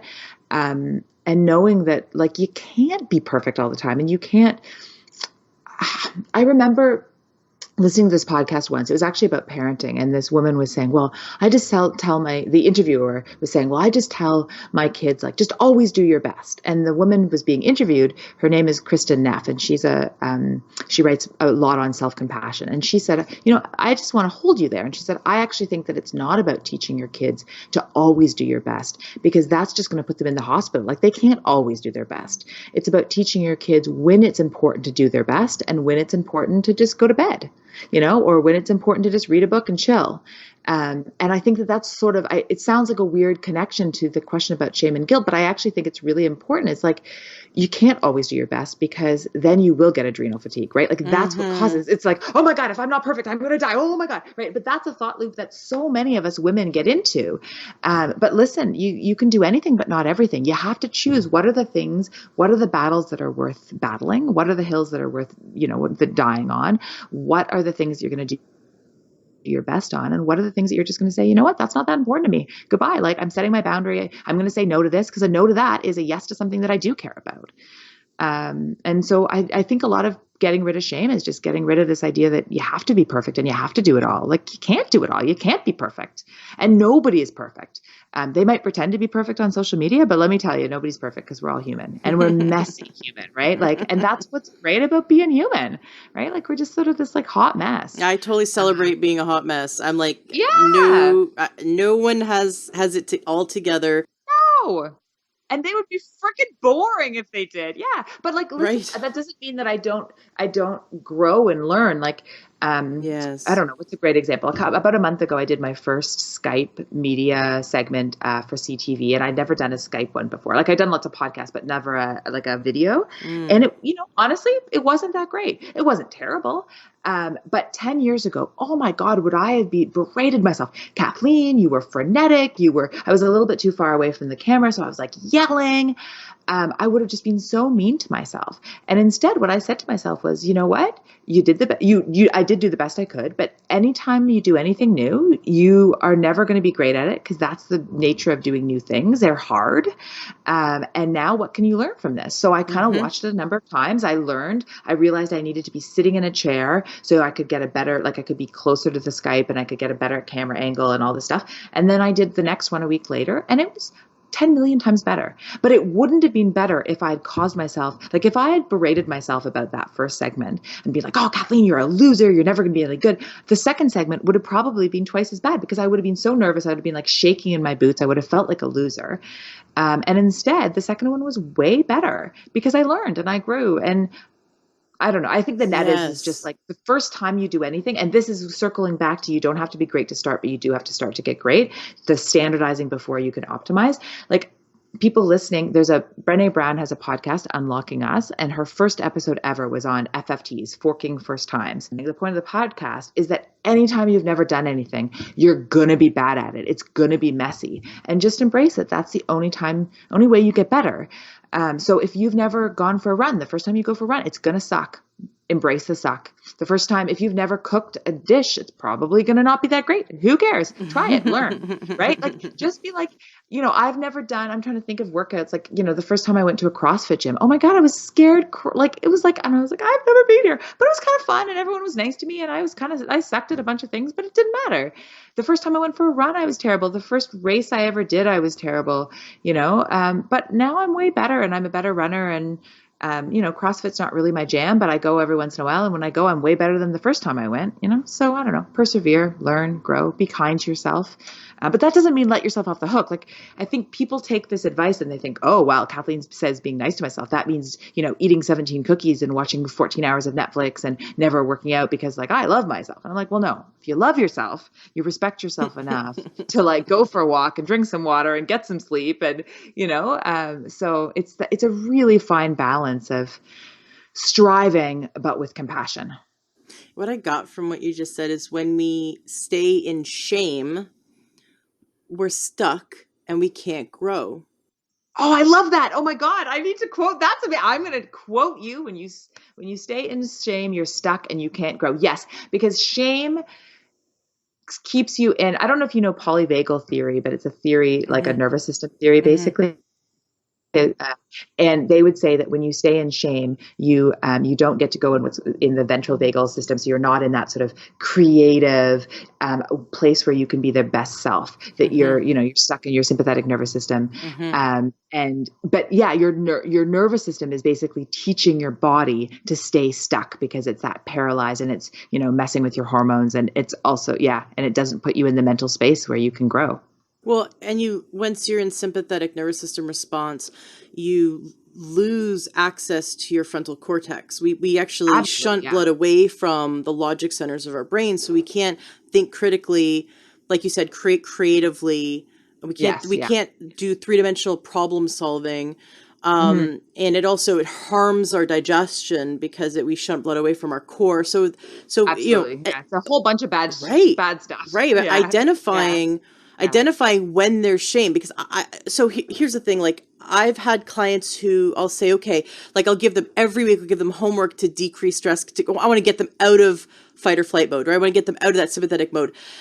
And they won't do the homework. And I'm like, they'll eat what I tell them to eat, or they'll like exercise what I tell them, like they'll do all these health habits. But when it comes to like, okay, I want you to do 15 minutes of watching a comedy and like that makes you laugh. Mm-hmm. Oh, I love that homework. Go find a comedian on YouTube. Like, I love the stuff out of Canada, right? Like, Just for Laughs is the best. You get like, I want you laughing like you're almost going to pee yourself for 15 minutes a day, on your lunch break or whatever. And then like, I want you walking out of the office building and walking around the block out in nature, trying to find a park, like those kind of things.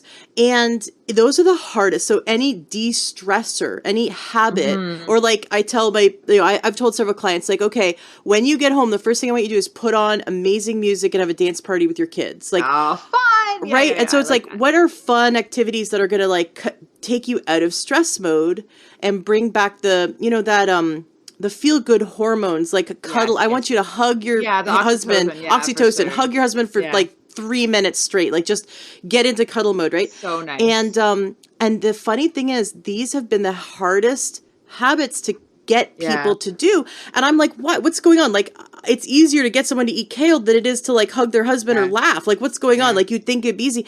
But then the feedback I'd get is that, well, I don't know why I have to do this. I don't feel stress. I don't feel stressed out. And I'm like, okay, Hmm. great. Stress is not an emotion. And I think that shame, for some people are Hmm. so disconnected that they don't actually know they're in shame, that they Shame. don't Yeah. feel it. Yeah. And so how we can identify it is the self-talk. Is if you're beating Yes. yourself up, if your self-talk is abusive, and your self-talk is akin to I'm not good enough, no one loves me, I'm stupid, that was so dumb of me, WTF.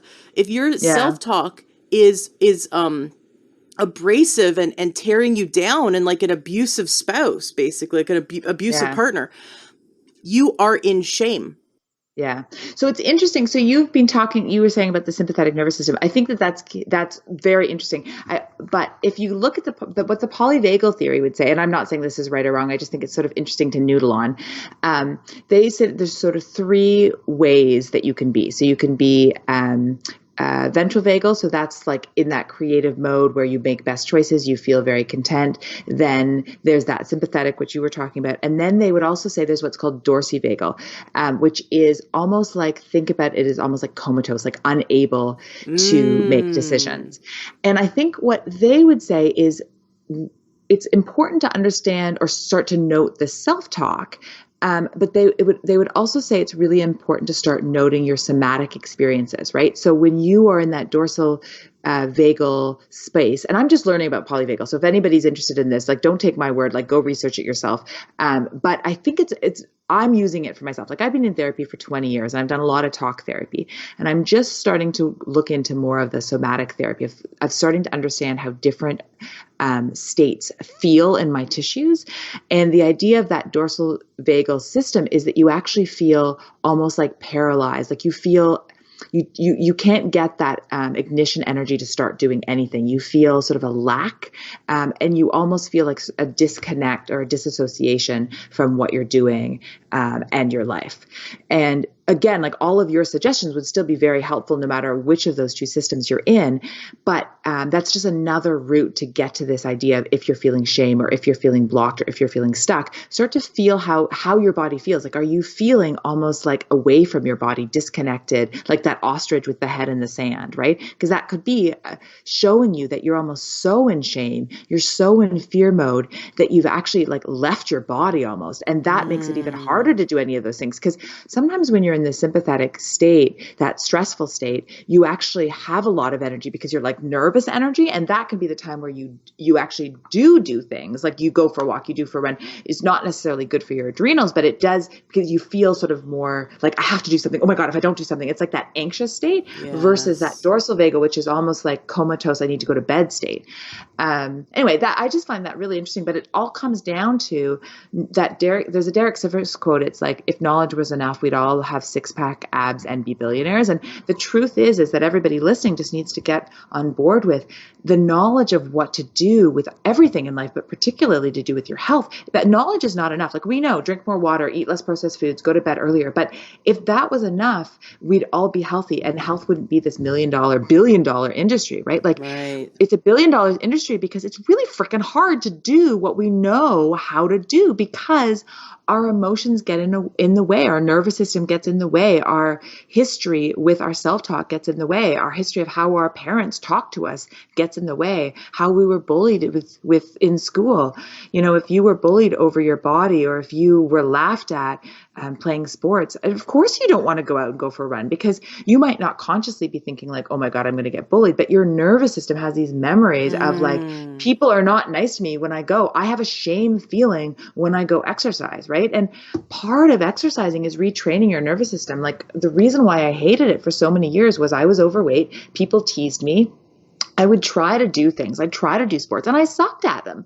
And then I got so embarrassed and so filled, talk about shame, like so filled with shame, that I then didn't want to do any of those things. And I've been exercising for 20 years, but mostly I've been doing a lot of independent stuff like biking and running. And it's only been in the last 5 years that I've had enough confidence to go play basketball with my partner, James. We go play tennis, we play basketball. But for years, he played all these different sports, and I would go watch him, but I didn't want to play team sports, because even though I was fit and even though I loved exercising, I had such a nervous system memory of the shame that went along with like not being able to hit the baseball very well and people teasing me that I was like, hell no, I'm not doing that. Right. So gradually, like what we talked about with food, like gradually my palate has changed to do with exercise, and I'm slowly learning to enjoy more team sports. But that goes along with letting go of the shame and realizing like, if I suck at a sport, who cares? Right. Like, it doesn't matter, because what matters, like, I'm not being paid. I'm not like a professional basketball player. I don't need to be good at it. I just need to be getting some exercise and moving around and getting slightly better each time.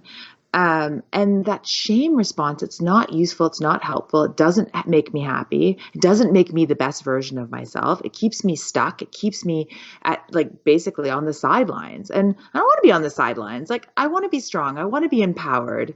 I want to be energized, but it Yeah. takes a lot of retraining, growth mindset for the nervous system, right? Growth mindset for my brain to know that, even if somebody does laugh at me, like, I don't care. Somebody can go and laugh all they want. Like, it's not gonna, it's the Dr. Seuss quote, those that mind won't, those that mind don't matter. And those that, no, what is it? Those that matter won't mind, right? Like, so people who love you, they're not going to mind if you suck at basketball, right? And people who care that you suck at basketball, they don't matter, right? They can go jump in Yes. a river, right? But Yes. that, in order to think that way, you have to let go of shame, right? Like, if you're filled with Yeah. shame, you care what everybody thinks. Right. As soon as you let go of shame, you can be like, oh, right, you don't think I'm a very good tennis player? Guess what? I don't care what you think. You are not part of my core five. Like, I care what my partner James thinks. I care what my mom thinks. I care what my dad thinks. My best friend Emily, I care what she thinks. But if you're not part of the people that I respect, and you don't think, and you don't like what I'm doing or how I play a sport or what I'm eating, like, I don't care. But that comes with letting go of shame. I love it. There was this really interesting quote that changed my husband's life, and it was about, it's none of your business what other people think of you. Oh, I love, love, love that It's quote. none And of it's your just business what other so people true. think of you. And It's that brilliant. my husband almost fell off his chair when Yeah, I this love was that about quote. Yeah. 10, no, 12 years ago. This was about 12 years ago. We were listening to this really cool dude, like, he would just spew kind of Buddhisms and, very Zen sayings. And we've been into listening to alternative media. Hmm. We've shut off our cable TV 12 years ago, and we just streamed stuff on the internet and all kinds of amazing podcasts and stuff. So this is a guy we followed like 12 years ago. But my husband really struggled his whole life with like worrying about what other people thought. Like, he wouldn't hold my hand in public because Oh, of like, I mean, yeah. it was just like weird stuff. Like, I'm like, what's going on? He's like, I don't know. I just can't. Like, I he's can't. like, Yeah, I yeah. can't, I No, don't it's know what I very can do. common. Yeah. And we talked a lot about it. And he's ever since I met him, he's always been super into personal growth and growing spiritually and growing I as a like him. person. And he Yeah. loves, really doing deep dives. And he's a man that wants to talk about his feelings, but he wants to grow.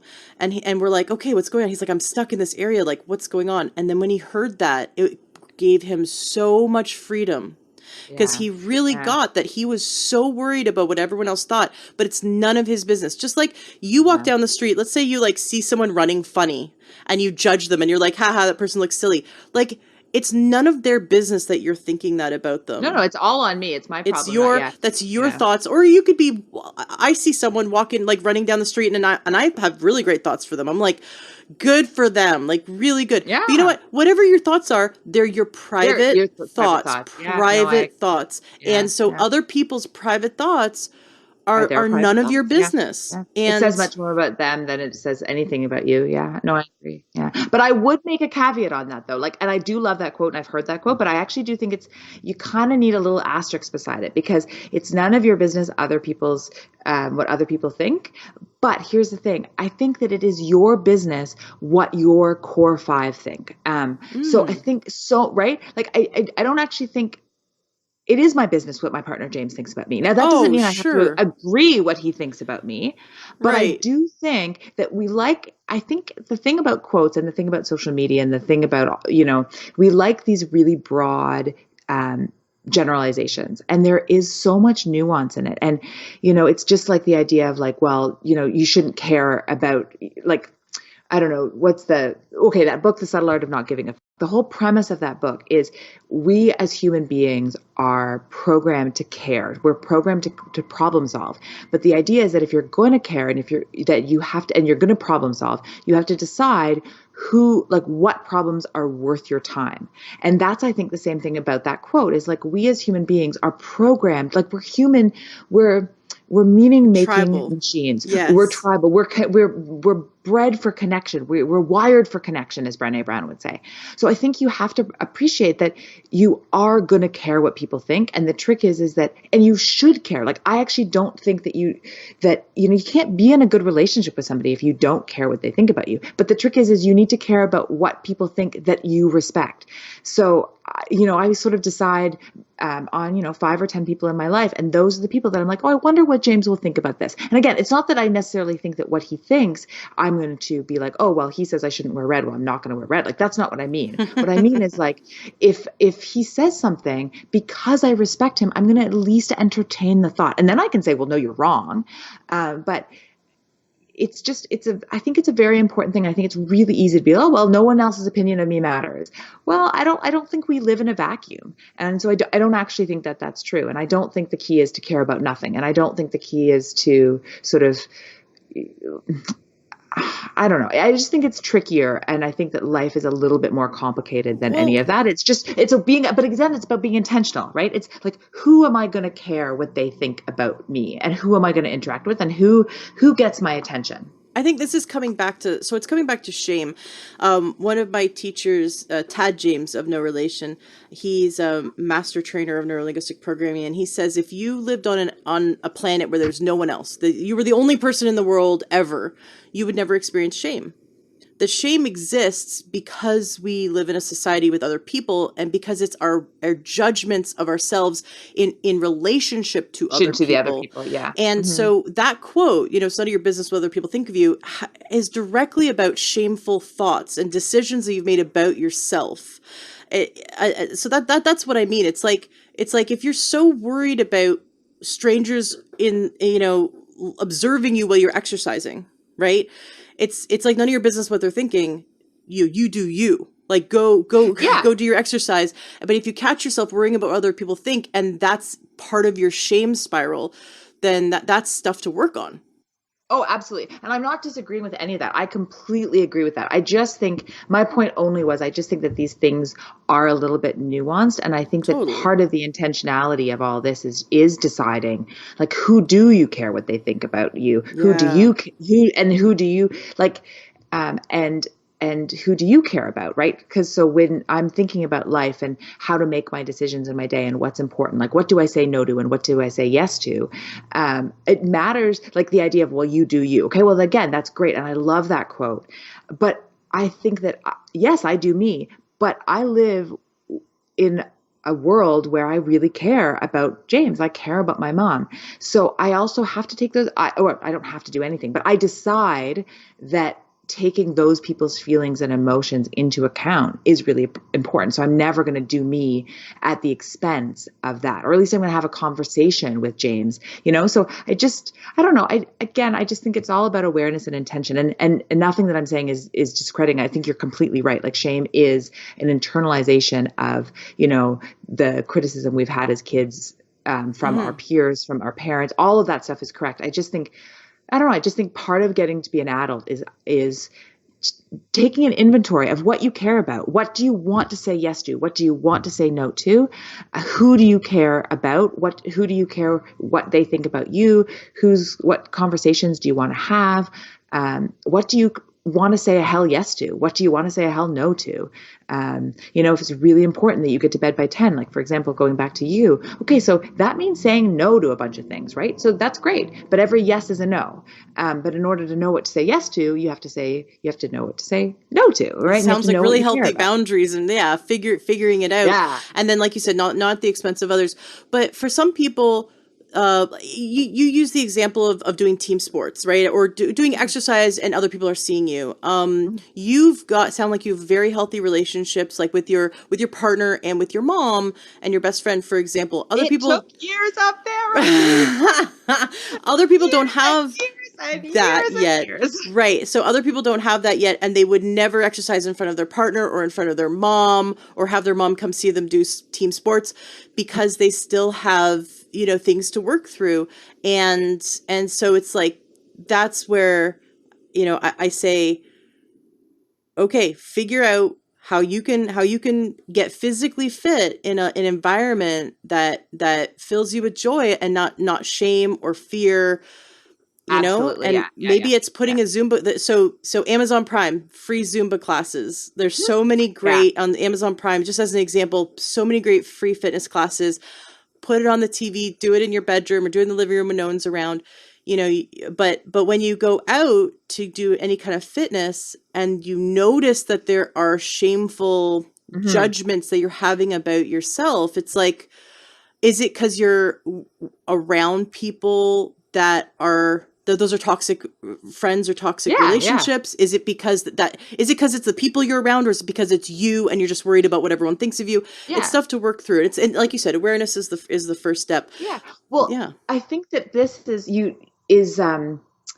I just lost my train of thought. Oh, look at me being messily human. So my first book was called Finding Your Fit. And I think that this is an excellent segue to that. Nice. That it's about meeting yourself where you are. So, maybe right now you need to be what I would call a home buddy. So that's you're working out at home. And then maybe in 10, 20 years, then maybe you go to a Zumba class, right? Like if right now you can't work out in front of other people, that's fine. Exercise has to be a non-negotiable, but the way you move your body is completely your fit. And where you move your body. And where, how, what you do. So I'm going to use my mom because she is an amazing woman and she's the one who helped me figure out this concept. So basically, in a nutshell, unhealthy child, unhealthy teenager, hated sort of my body, was super full of shame. And my mom said to me, listen, I know you hate gym class. I know you hate team sports, but we have to find a way that you can move. So we decided to go. We lived in a small town and my mom said, you've always felt better around grownups versus peers. So why don't we go to the YMCA? Because the demographic is over 40, sort of under 5. So no one in the teen years will be there. So I was like, okay, cool. And she said, listen, Kathleen, all you have to do is walk on the treadmill for 10 minutes. You can totally do that. So she made the win so small that I could do it. And I think that's the key, right? Because then I went once. It wasn't like, Kathleen, you have to go do an hour aerobics class. And in fact, before I even went to the gym, we did Jane Fonda workouts at home in our kitchen, right? Yes. So the trick was I started with stuff at home. We did Jane Fonda and Richard Simmons. And then Richard Simmons and Jane Fonda then turned with me going to the Y, walking for 10 minutes. And that slowly spiraled into upward spiraled. And then I was doing more walking and then weights. And then I started taking aerobics classes and then I started teaching aerobics classes. And that's what made me decide to go to school for kinesiology. But what my mom did for me was she said, meet yourself where you are and figure out your fit. You thrive in your own lane. Don't compare yourself. It doesn't matter what works for your best friend or your father or your mother or whatever, your favorite celebrity. You figure out what you can do, and what you can do can change, right? Like in 6 months, in a year, again, we go back to the idea that you have to standardize before you can optimize. Like just standardize that you move your body every day, and then you can optimize with whatever you want. So my mom was really the one, I wrote the book 15 years after that experience, but she was the one who said to me, you just have to make the motion a non-negotiable and you figure out what works for you. So in the book, I talk about the 4 fitness different personalities. So you have the gym bunny, you have the home bunny, you have the sort of competitive multitasker, and then competitive bunny, and then you have the busy multitasker. And you don't have to be just one of those. So you could decide that normally you are the gym bunny, but when you get really busy at work, you become the competitive multitasker, which is the person who takes a conference call or they walk, right? Or they exercise while they're watching their kids play soccer on the sideline. They're doing lunges and squats. So the idea is that you can mix and match the different personalities depending on the season you are are in your life. So maybe in 10 years, you go from doing Zumba at home to doing Zumba at a gym. But that no matter what season you're in and whatever you're feeling, and you always know that some type of motion is a non-negotiable. I love it. Can you give more examples? I love that example of like doing lunges on the sidelines while watching your kids do soccer. Can you give more examples of how we can incorporate movement into our life instead of being sedentary? Oh yeah, a lot of it is you have to set an alarm to make sure you don't just what I call tunnel into work. Sometimes I sit down and then it's like 8 hours later. I'm like, what just happened? But yeah, so conference calls as you walk is a great idea. Gamify your fitness. So, have a challenge with your family for getting amount of steps per day. Setting an alarm goes off in between like Zoom meetings and do like 3 minutes of a dance class in your living room. If you're commuting to and from work, walking to and from work, taking your bike. In Toronto, the city bikes are a really big thing now that people don't really want to take the subway because of COVID. So people are doing the city bike rental where you can get a bike at one end and then like get a different bike after work. You can like if your kids are going out for a bike ride, you can jog beside them. You could do like skipping outside in the backyard as they're playing. You can do like planks and lunges and stuff as they're indoors, they're playing. You can get them involved in like a push-up challenge or a plank challenge. You could, instead of sitting in your car and like doing iPhone stuff while they're doing their sport, you could go for a jog and then meet them when they're done practice. You can go to the, like say, and instead of watching television tonight, we're all going to go to the park and we're going to like play some soccer together as a family. Making sure you get out of your car like a couple blocks away from wherever you're going to walk there. So it's just like peppering exercise into your daily life is that idea of the multitasker. I'm a really big believer in this, what I call the plug and play solution. So what that is a list you create in advance of things that you can do in 5 minutes, things that you can do in 10 minutes, things that you can do in 15 minutes. So if you get quote unquote found time, that you can just look at the list and then know what to do. Because part of the problem is we often will find 5 minutes or 10 minutes in our day. And by the time you realize you have 10 minutes and you think like, oh, should I do this or should I do that? The 10 minutes is gone and you've wasted your opportunity to do some motion. But if you have a list and you just like look at the list and you're like, oh, okay, well, I know in 10 minutes I can do a set of like, lunges and jumping jacks, or 10 minutes of, I love yoga by Adrian. It's free, so those things in advance and then you just sort of like blah, blah, blah, just do it. You don't have to waste cognitive energy thinking like I should do this or I should do that. So that's a great plug and play solution. That's sort of like quote unquote fitness snacking with the idea that it all adds up, right? Like I really want people to ditch this idea of perfection because perfection is tied to shame and it's just not helpful. Like if you think, well, if I can't do an hour-long workout, then it's not even worth it. Or if I can't do 10 kilometers, or you just end up doing nothing. Whereas if you snack, quote unquote, on 10 minutes of exercise here and 10 minutes of exercise there, by the end of the day, you've done like an hour. Oh, I and love that's it. great. Right? Snack on exercise. So, yeah, snack on exercise. Because right? sometimes it's like daunting to think about an hour-long workout, 45-minute workout, 90-minute workout. Yes, totally daunting. Yeah. And I get into dorsal vagal where I'm like, it's just like too big, can't do it. And where you're like, oh, I could snack. Yeah, I can snack. It's doable. And so much of health feels so overwhelming. And listen, life is freaking hard. Like life's hard at the best of times, but it's particularly hard right now with the pandemic and everything. And so much of health is just learning how to struggle well. Like you have to appreciate that the struggle is not a bug in the system. Like it's part of the system. It is there. Oh, that's it's beautiful. It's part of the operating system. So you got to just be like, okay, I'm going to struggle. So I expect it. And like, how do I struggle well? How do I ride the wave of this? How do I surf really well, surf the wave of this struggle and just do the best I can and learn from the experience. But you got to go in with the realistic expectations. Like you don't just find the perfect miracle workout or the diet and then lose a bunch of weight and then it's easy peasy and you never have anything go wrong. Like that's just not, it doesn't work that way. There's no perfect day to work out, no perfect week to start the program. Like you just got to do it. You seize the moment because the moment is the only time you have any direct control over. And if you take advantage of the moment and then the next moment and then the next moment, like 5 years from now, you'll be like, damn, I feel fit. I feel strong. I'm no longer loving Eastside Mario's. But, it takes time. It does. It really, really does. And it takes like finding your version of fit and knowing your version of fit will change and really being okay, thriving in your own lane.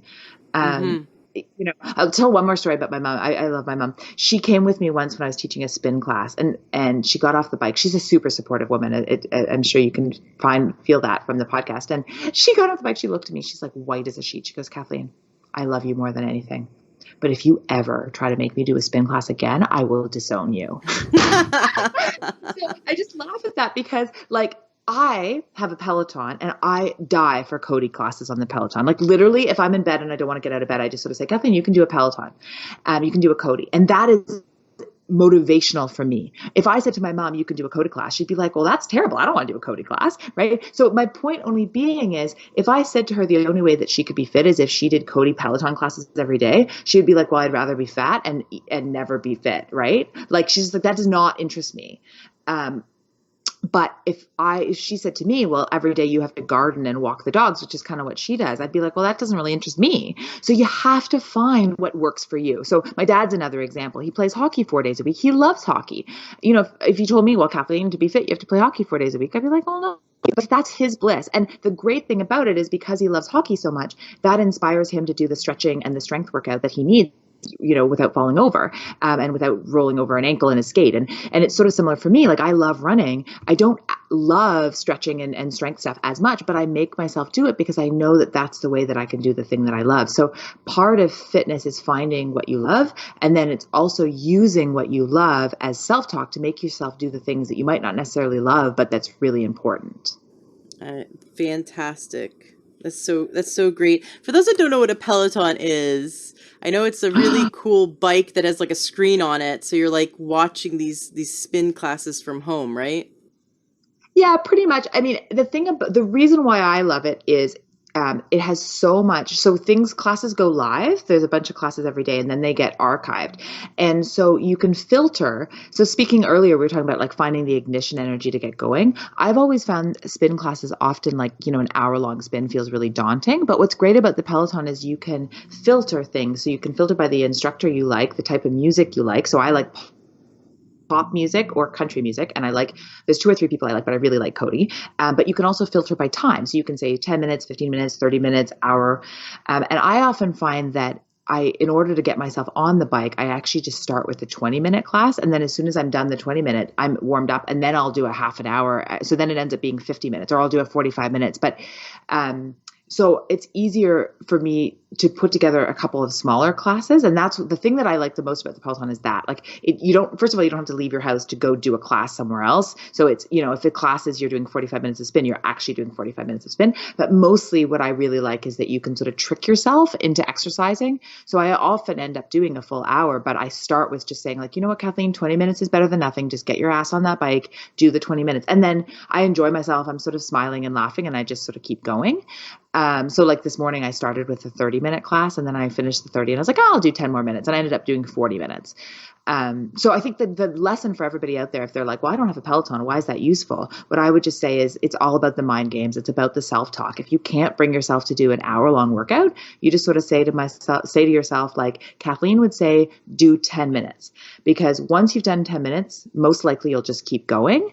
It allows you, it's easier to find the ignition energy to do 10 minutes. But if you do stop after 10 minutes, at least you've done 10 minutes and 10 minutes a day is 70 minutes over the week, right?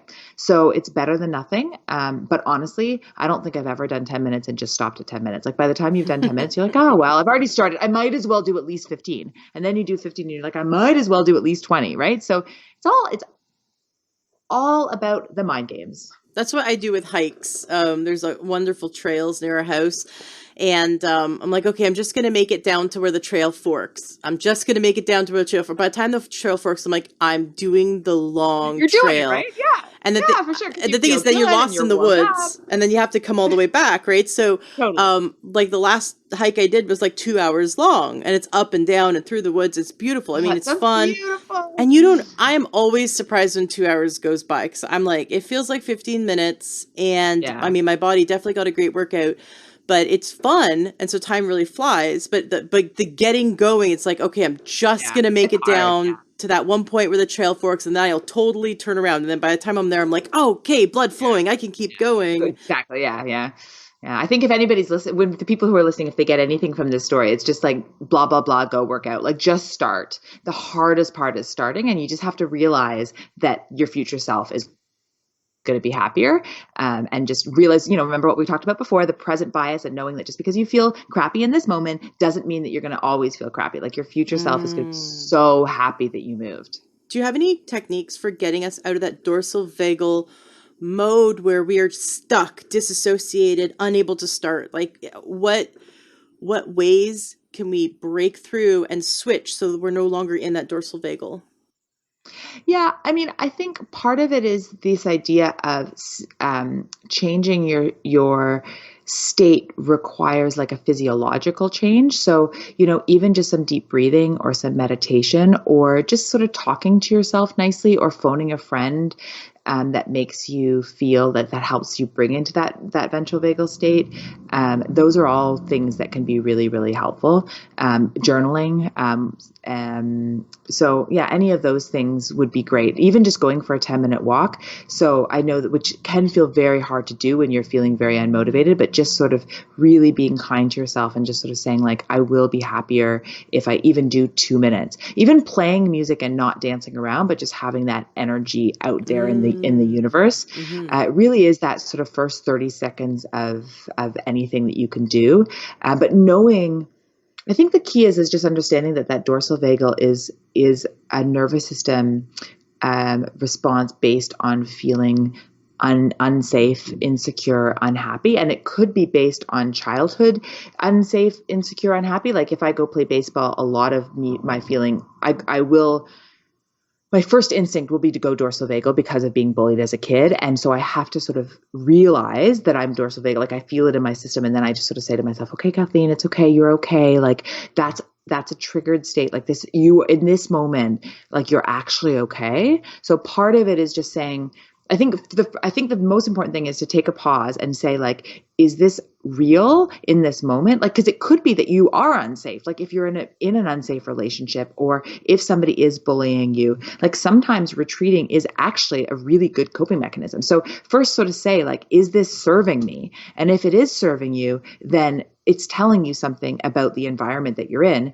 And then you can use that as data. Like, maybe you're with friends that are really, really evil, and then they should no longer be your friends because they're putting you in that, right?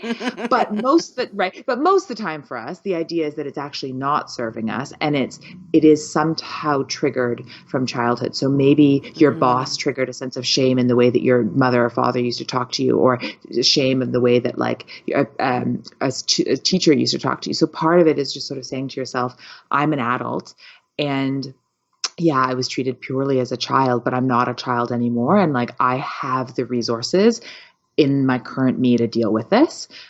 So once you figure out that it's not a current lack of safety, then you can proceed with the meditation and with the breathing and the walking or phoning a friend, or you just have to make yourself feel safe basically when you're in that space. And realize that a lot of procrastination is a feeling of shame or lack of safety, because you're worried, well, if I exercise and I don't exercise perfectly, I'm going to be shamed, right? So if you just sort of say to myself, like, it's okay to not be perfect. I'm a human mess. I'm a messy mess, and that is okay. So talk nice to yourself, basically, as long as you are actually safe. If you're in an unsafe environment, like get rid of that, like then you have to use that differently. But once you've figured out that you're safe, then you just have to be kind to yourself. Yeah. And a lot of procrastination is focusing on what you don't want to have happen instead of focusing on what you do want to have happen. And when we're visualizing all the things that could go wrong when we're exercising, for like people laughing at us or whatever, right? We're just like, these thoughts come into our head. Oh, it's going to be so difficult. I'm going to get an injury. I'm going to have a leg cramp, or we just are imagining all these bad things are happening, or we're putting ourselves in a state of stress. And then that triggers our procrastination because we're feeling unsafe. Yeah. But if we visualize, we focus on and visualize the successful completion of that workout and how great it was, just like you said, your future self, imagine yourself after the workout. You're like, okay, I want to get there. Let's go. Yeah. But also say to yourself, maybe those bad things, like they might happen, but guess what? That's okay too, because I'm an adult and I can handle it. Like part of it is that we procrastinate because let's say you tried a sport when you were a kid and then, you were bullied and then you felt like a failure and then you stopped. But you were a child, you didn't have the resources you have now. So part of it is also saying to yourself, like, probably I will succeed. The data shows I'm very successful. I'm very perseverant. Like, I'm probably going to get through this workout. But guess what? If I don't, I will be able to deal with it because I'm an adult. Like, life isn't perfect. Right. There will be times that I go out and my run sucks. It's terrible. Right. Or there's probably times where I'm going to go out and somebody might snicker at me when I throw the basket and I'm bad. But guess what? I can handle it because I'm almost 40. My 10-year-old self couldn't handle it, but I can handle it. So that's also part of it. Yeah. I love Tim Ferriss's method for dealing with this. He has the fear setting. Yeah. Right. And at first when I was listening to him, like, oh, this isn't good. And then I was like, whoa, this is really good. So you write down everything you're afraid will happen, but then you write down like what'll actually realistically happen. Cause our mind is making up these big monsters and they're probably not going to happen. Like the entire gym is not going to turn and laugh at us. Right. Or if we fall off of equipment, right. It's not like everyone's going to turn and laugh. Right. Like a lot of people will actually be concerned and come up and help us. Yeah. Exactly. Are you okay? Are you okay? Like, and genuinely want to help. And, but he has us write down like everything you're worried will happen. And then what'll actually happen? Like, what are the realistically what would happen? And then how you would handle it. And when you do that, you realize that it's just a paper tiger that you've been worried about, that you as an adult have resources and you would be able to handle realistic situations as they arose. And so instead of obsessing and fixating on all the perceived threats that you've made up, fixate on the solutions and how you would best handle those situations. And then you feel a bit of confidence. But we're starting out, we're newbies, like you said, 10 minutes on the treadmill, we're complete newbies.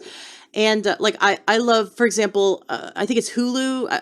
I have all these, I have all these different, like, Hulu, Netflix, those kind of things. But I think Hulu has this subscription where you can subscribe to exercise videos. And my favorite are the kickboxing ones. And they have total beginner, like beginner, 10-minute kickboxing, and you don't even have to use weights. Like they have that option. They usually have like 3 different levels, like 3 different people standing there. It's like, okay, follow this guy if you're the beginner. This is your first ever time exercising, right? Or if you have like mobility issues. And after 10 minutes, I feel amazing. And then I go and do another one, and I pick another one. But I love that like you can find beginner stuff. And just, I can't believe how just punching and kicking in the air while listening to some music is so soothing, is so confidence building. It's very empowering. I boxed when I was I actually did boxing when I was in high school, and it was the best feeling. And that's what I love about health and wellness, when it can be empowering and energizing versus sort of discouraging and oppressive. And it can just make you feel like I can do anything. I'm powerful. The data shows that I'm strong. And then you take that data from your exercise and you go off your daily life and you're like, I can do this. And it becomes a model when your exercise becomes a model for how you just interface with the world, right? It's like, oh yeah, this is scary. My bike ride today was hard, but guess what? I did it anyway. And work today is going to be hard, but guess what? I'm going to do it anyway. I felt a little bit of niggly shame, but guess what? I persevered. And now I showed my shame to take a back seat that I don't need it anymore, right?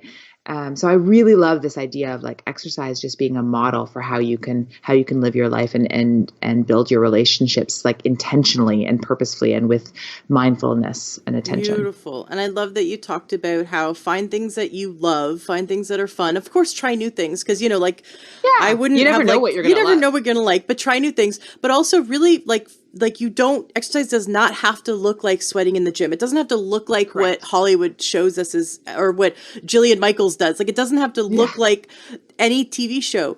It can be cleaning your house, like vacuuming. Dude, you can get work up a sweat. Like you can work up a sweat cleaning your house. Like your mom does gardening. Dude, I do squats when I garden and the next day I feel it. Like you can really get a workout doing anything. It's about moving the body in a way that brings you joy.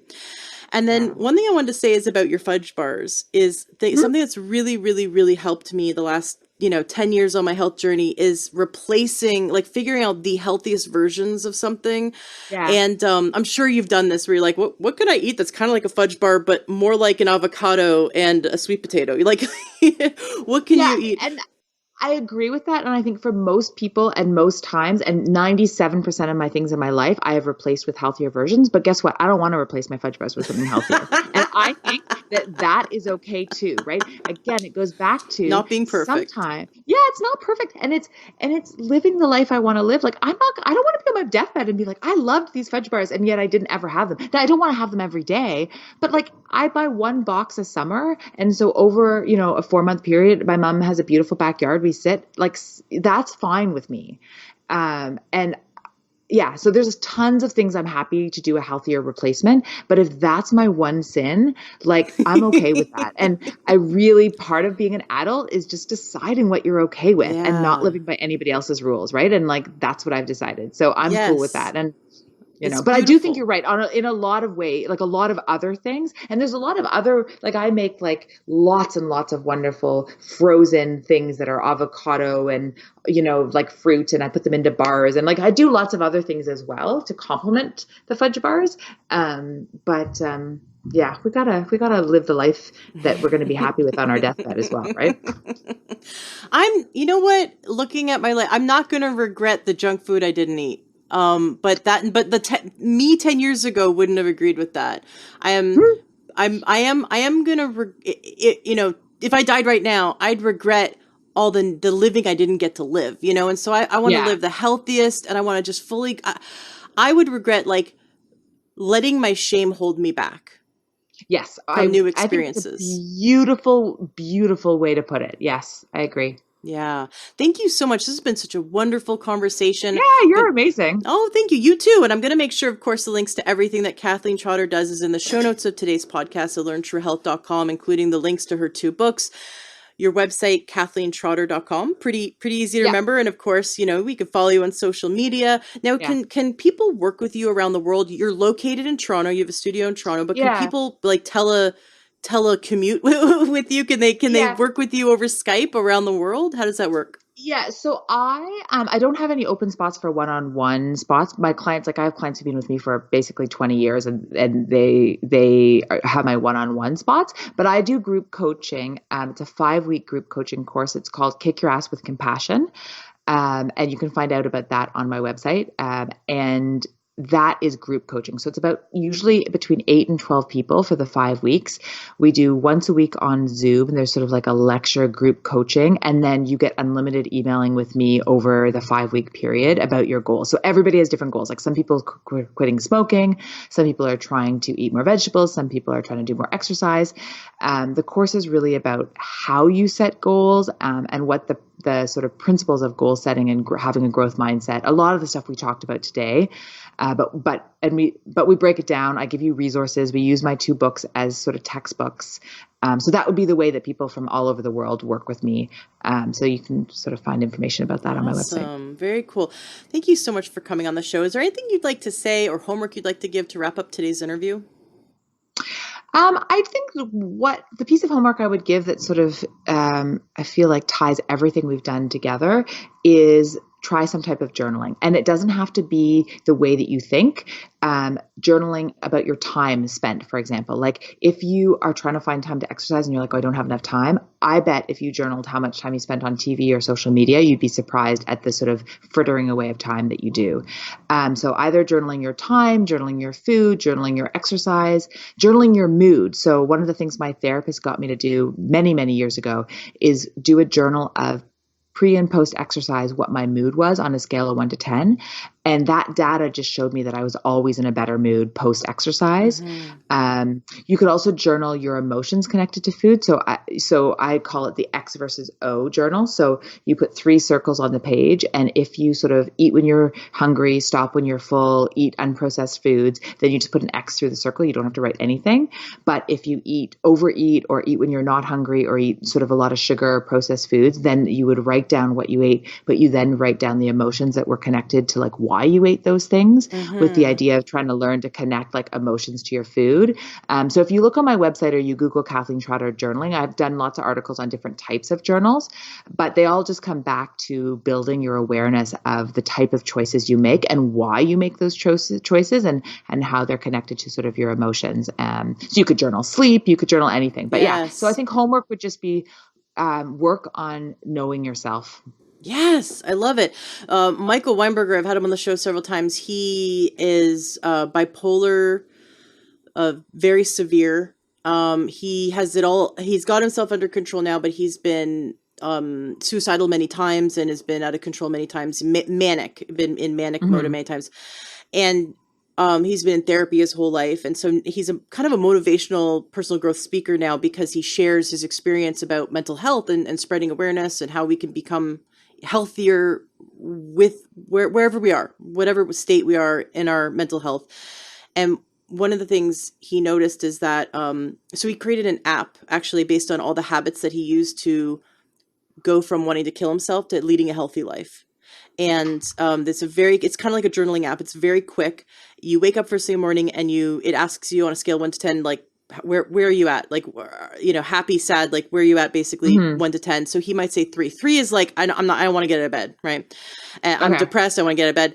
And then it has you journal in the app 3 things you're grateful for. And then after that, this is great. Yes. And it's very quick. Like, what does that take? A minute? And then after that, it has immediately asked the same question on a scale of 1 to 10, how you doing? And so he doesn't see individual people's information. Like it's all private, right? Like he can't go see what you said, but he collects the data statistically. Everyone feels better after 1 minute of focusing on gratitude. And many of the people that have this app have mental health issues they're working through. And just imagine, like, regardless of where you are in your mental health, whether you consider yourself incredibly mentally healthy or you're working on some challenges, 1 minute of focusing on what you're grateful for makes it so that some people go from not wanting to get out of bed, that's how depressed they are, to being able to get out of bed. That's fantastic. Yeah. And that's 1 minute of journaling. So I love your idea of journaling because it not only does it give you awareness, but sometimes if your focus can be on positive things, like things you're grateful for, that can make a big difference. Yeah. Well, I think that's a great place to end, and just having gratitude that we can move our body and eat healthy food. Like, it is a hugely positive thing that we are able to do for ourselves. And I think often we think about health as, something that we have to do, something that's forced upon us. And I love closing on this idea of gratitude. And it's something that we get to do, Yes. It's a privilege. Yeah. Awesome. Thank you so much, Kathleen. It was a pleasure having you on the show today. My pleasure. I hope you enjoyed today's interview with Kathleen Trotter. Please join the Learn True Health Facebook group so you can enter to win a spot in Kathleen's upcoming live and interactive group health coach program. It's very exciting. Please visit learntruehealth.com/coach to get a free module from the Institute for Integrative Nutrition if you're considering becoming a health coach. And join the Learn True Health Home Kitchen.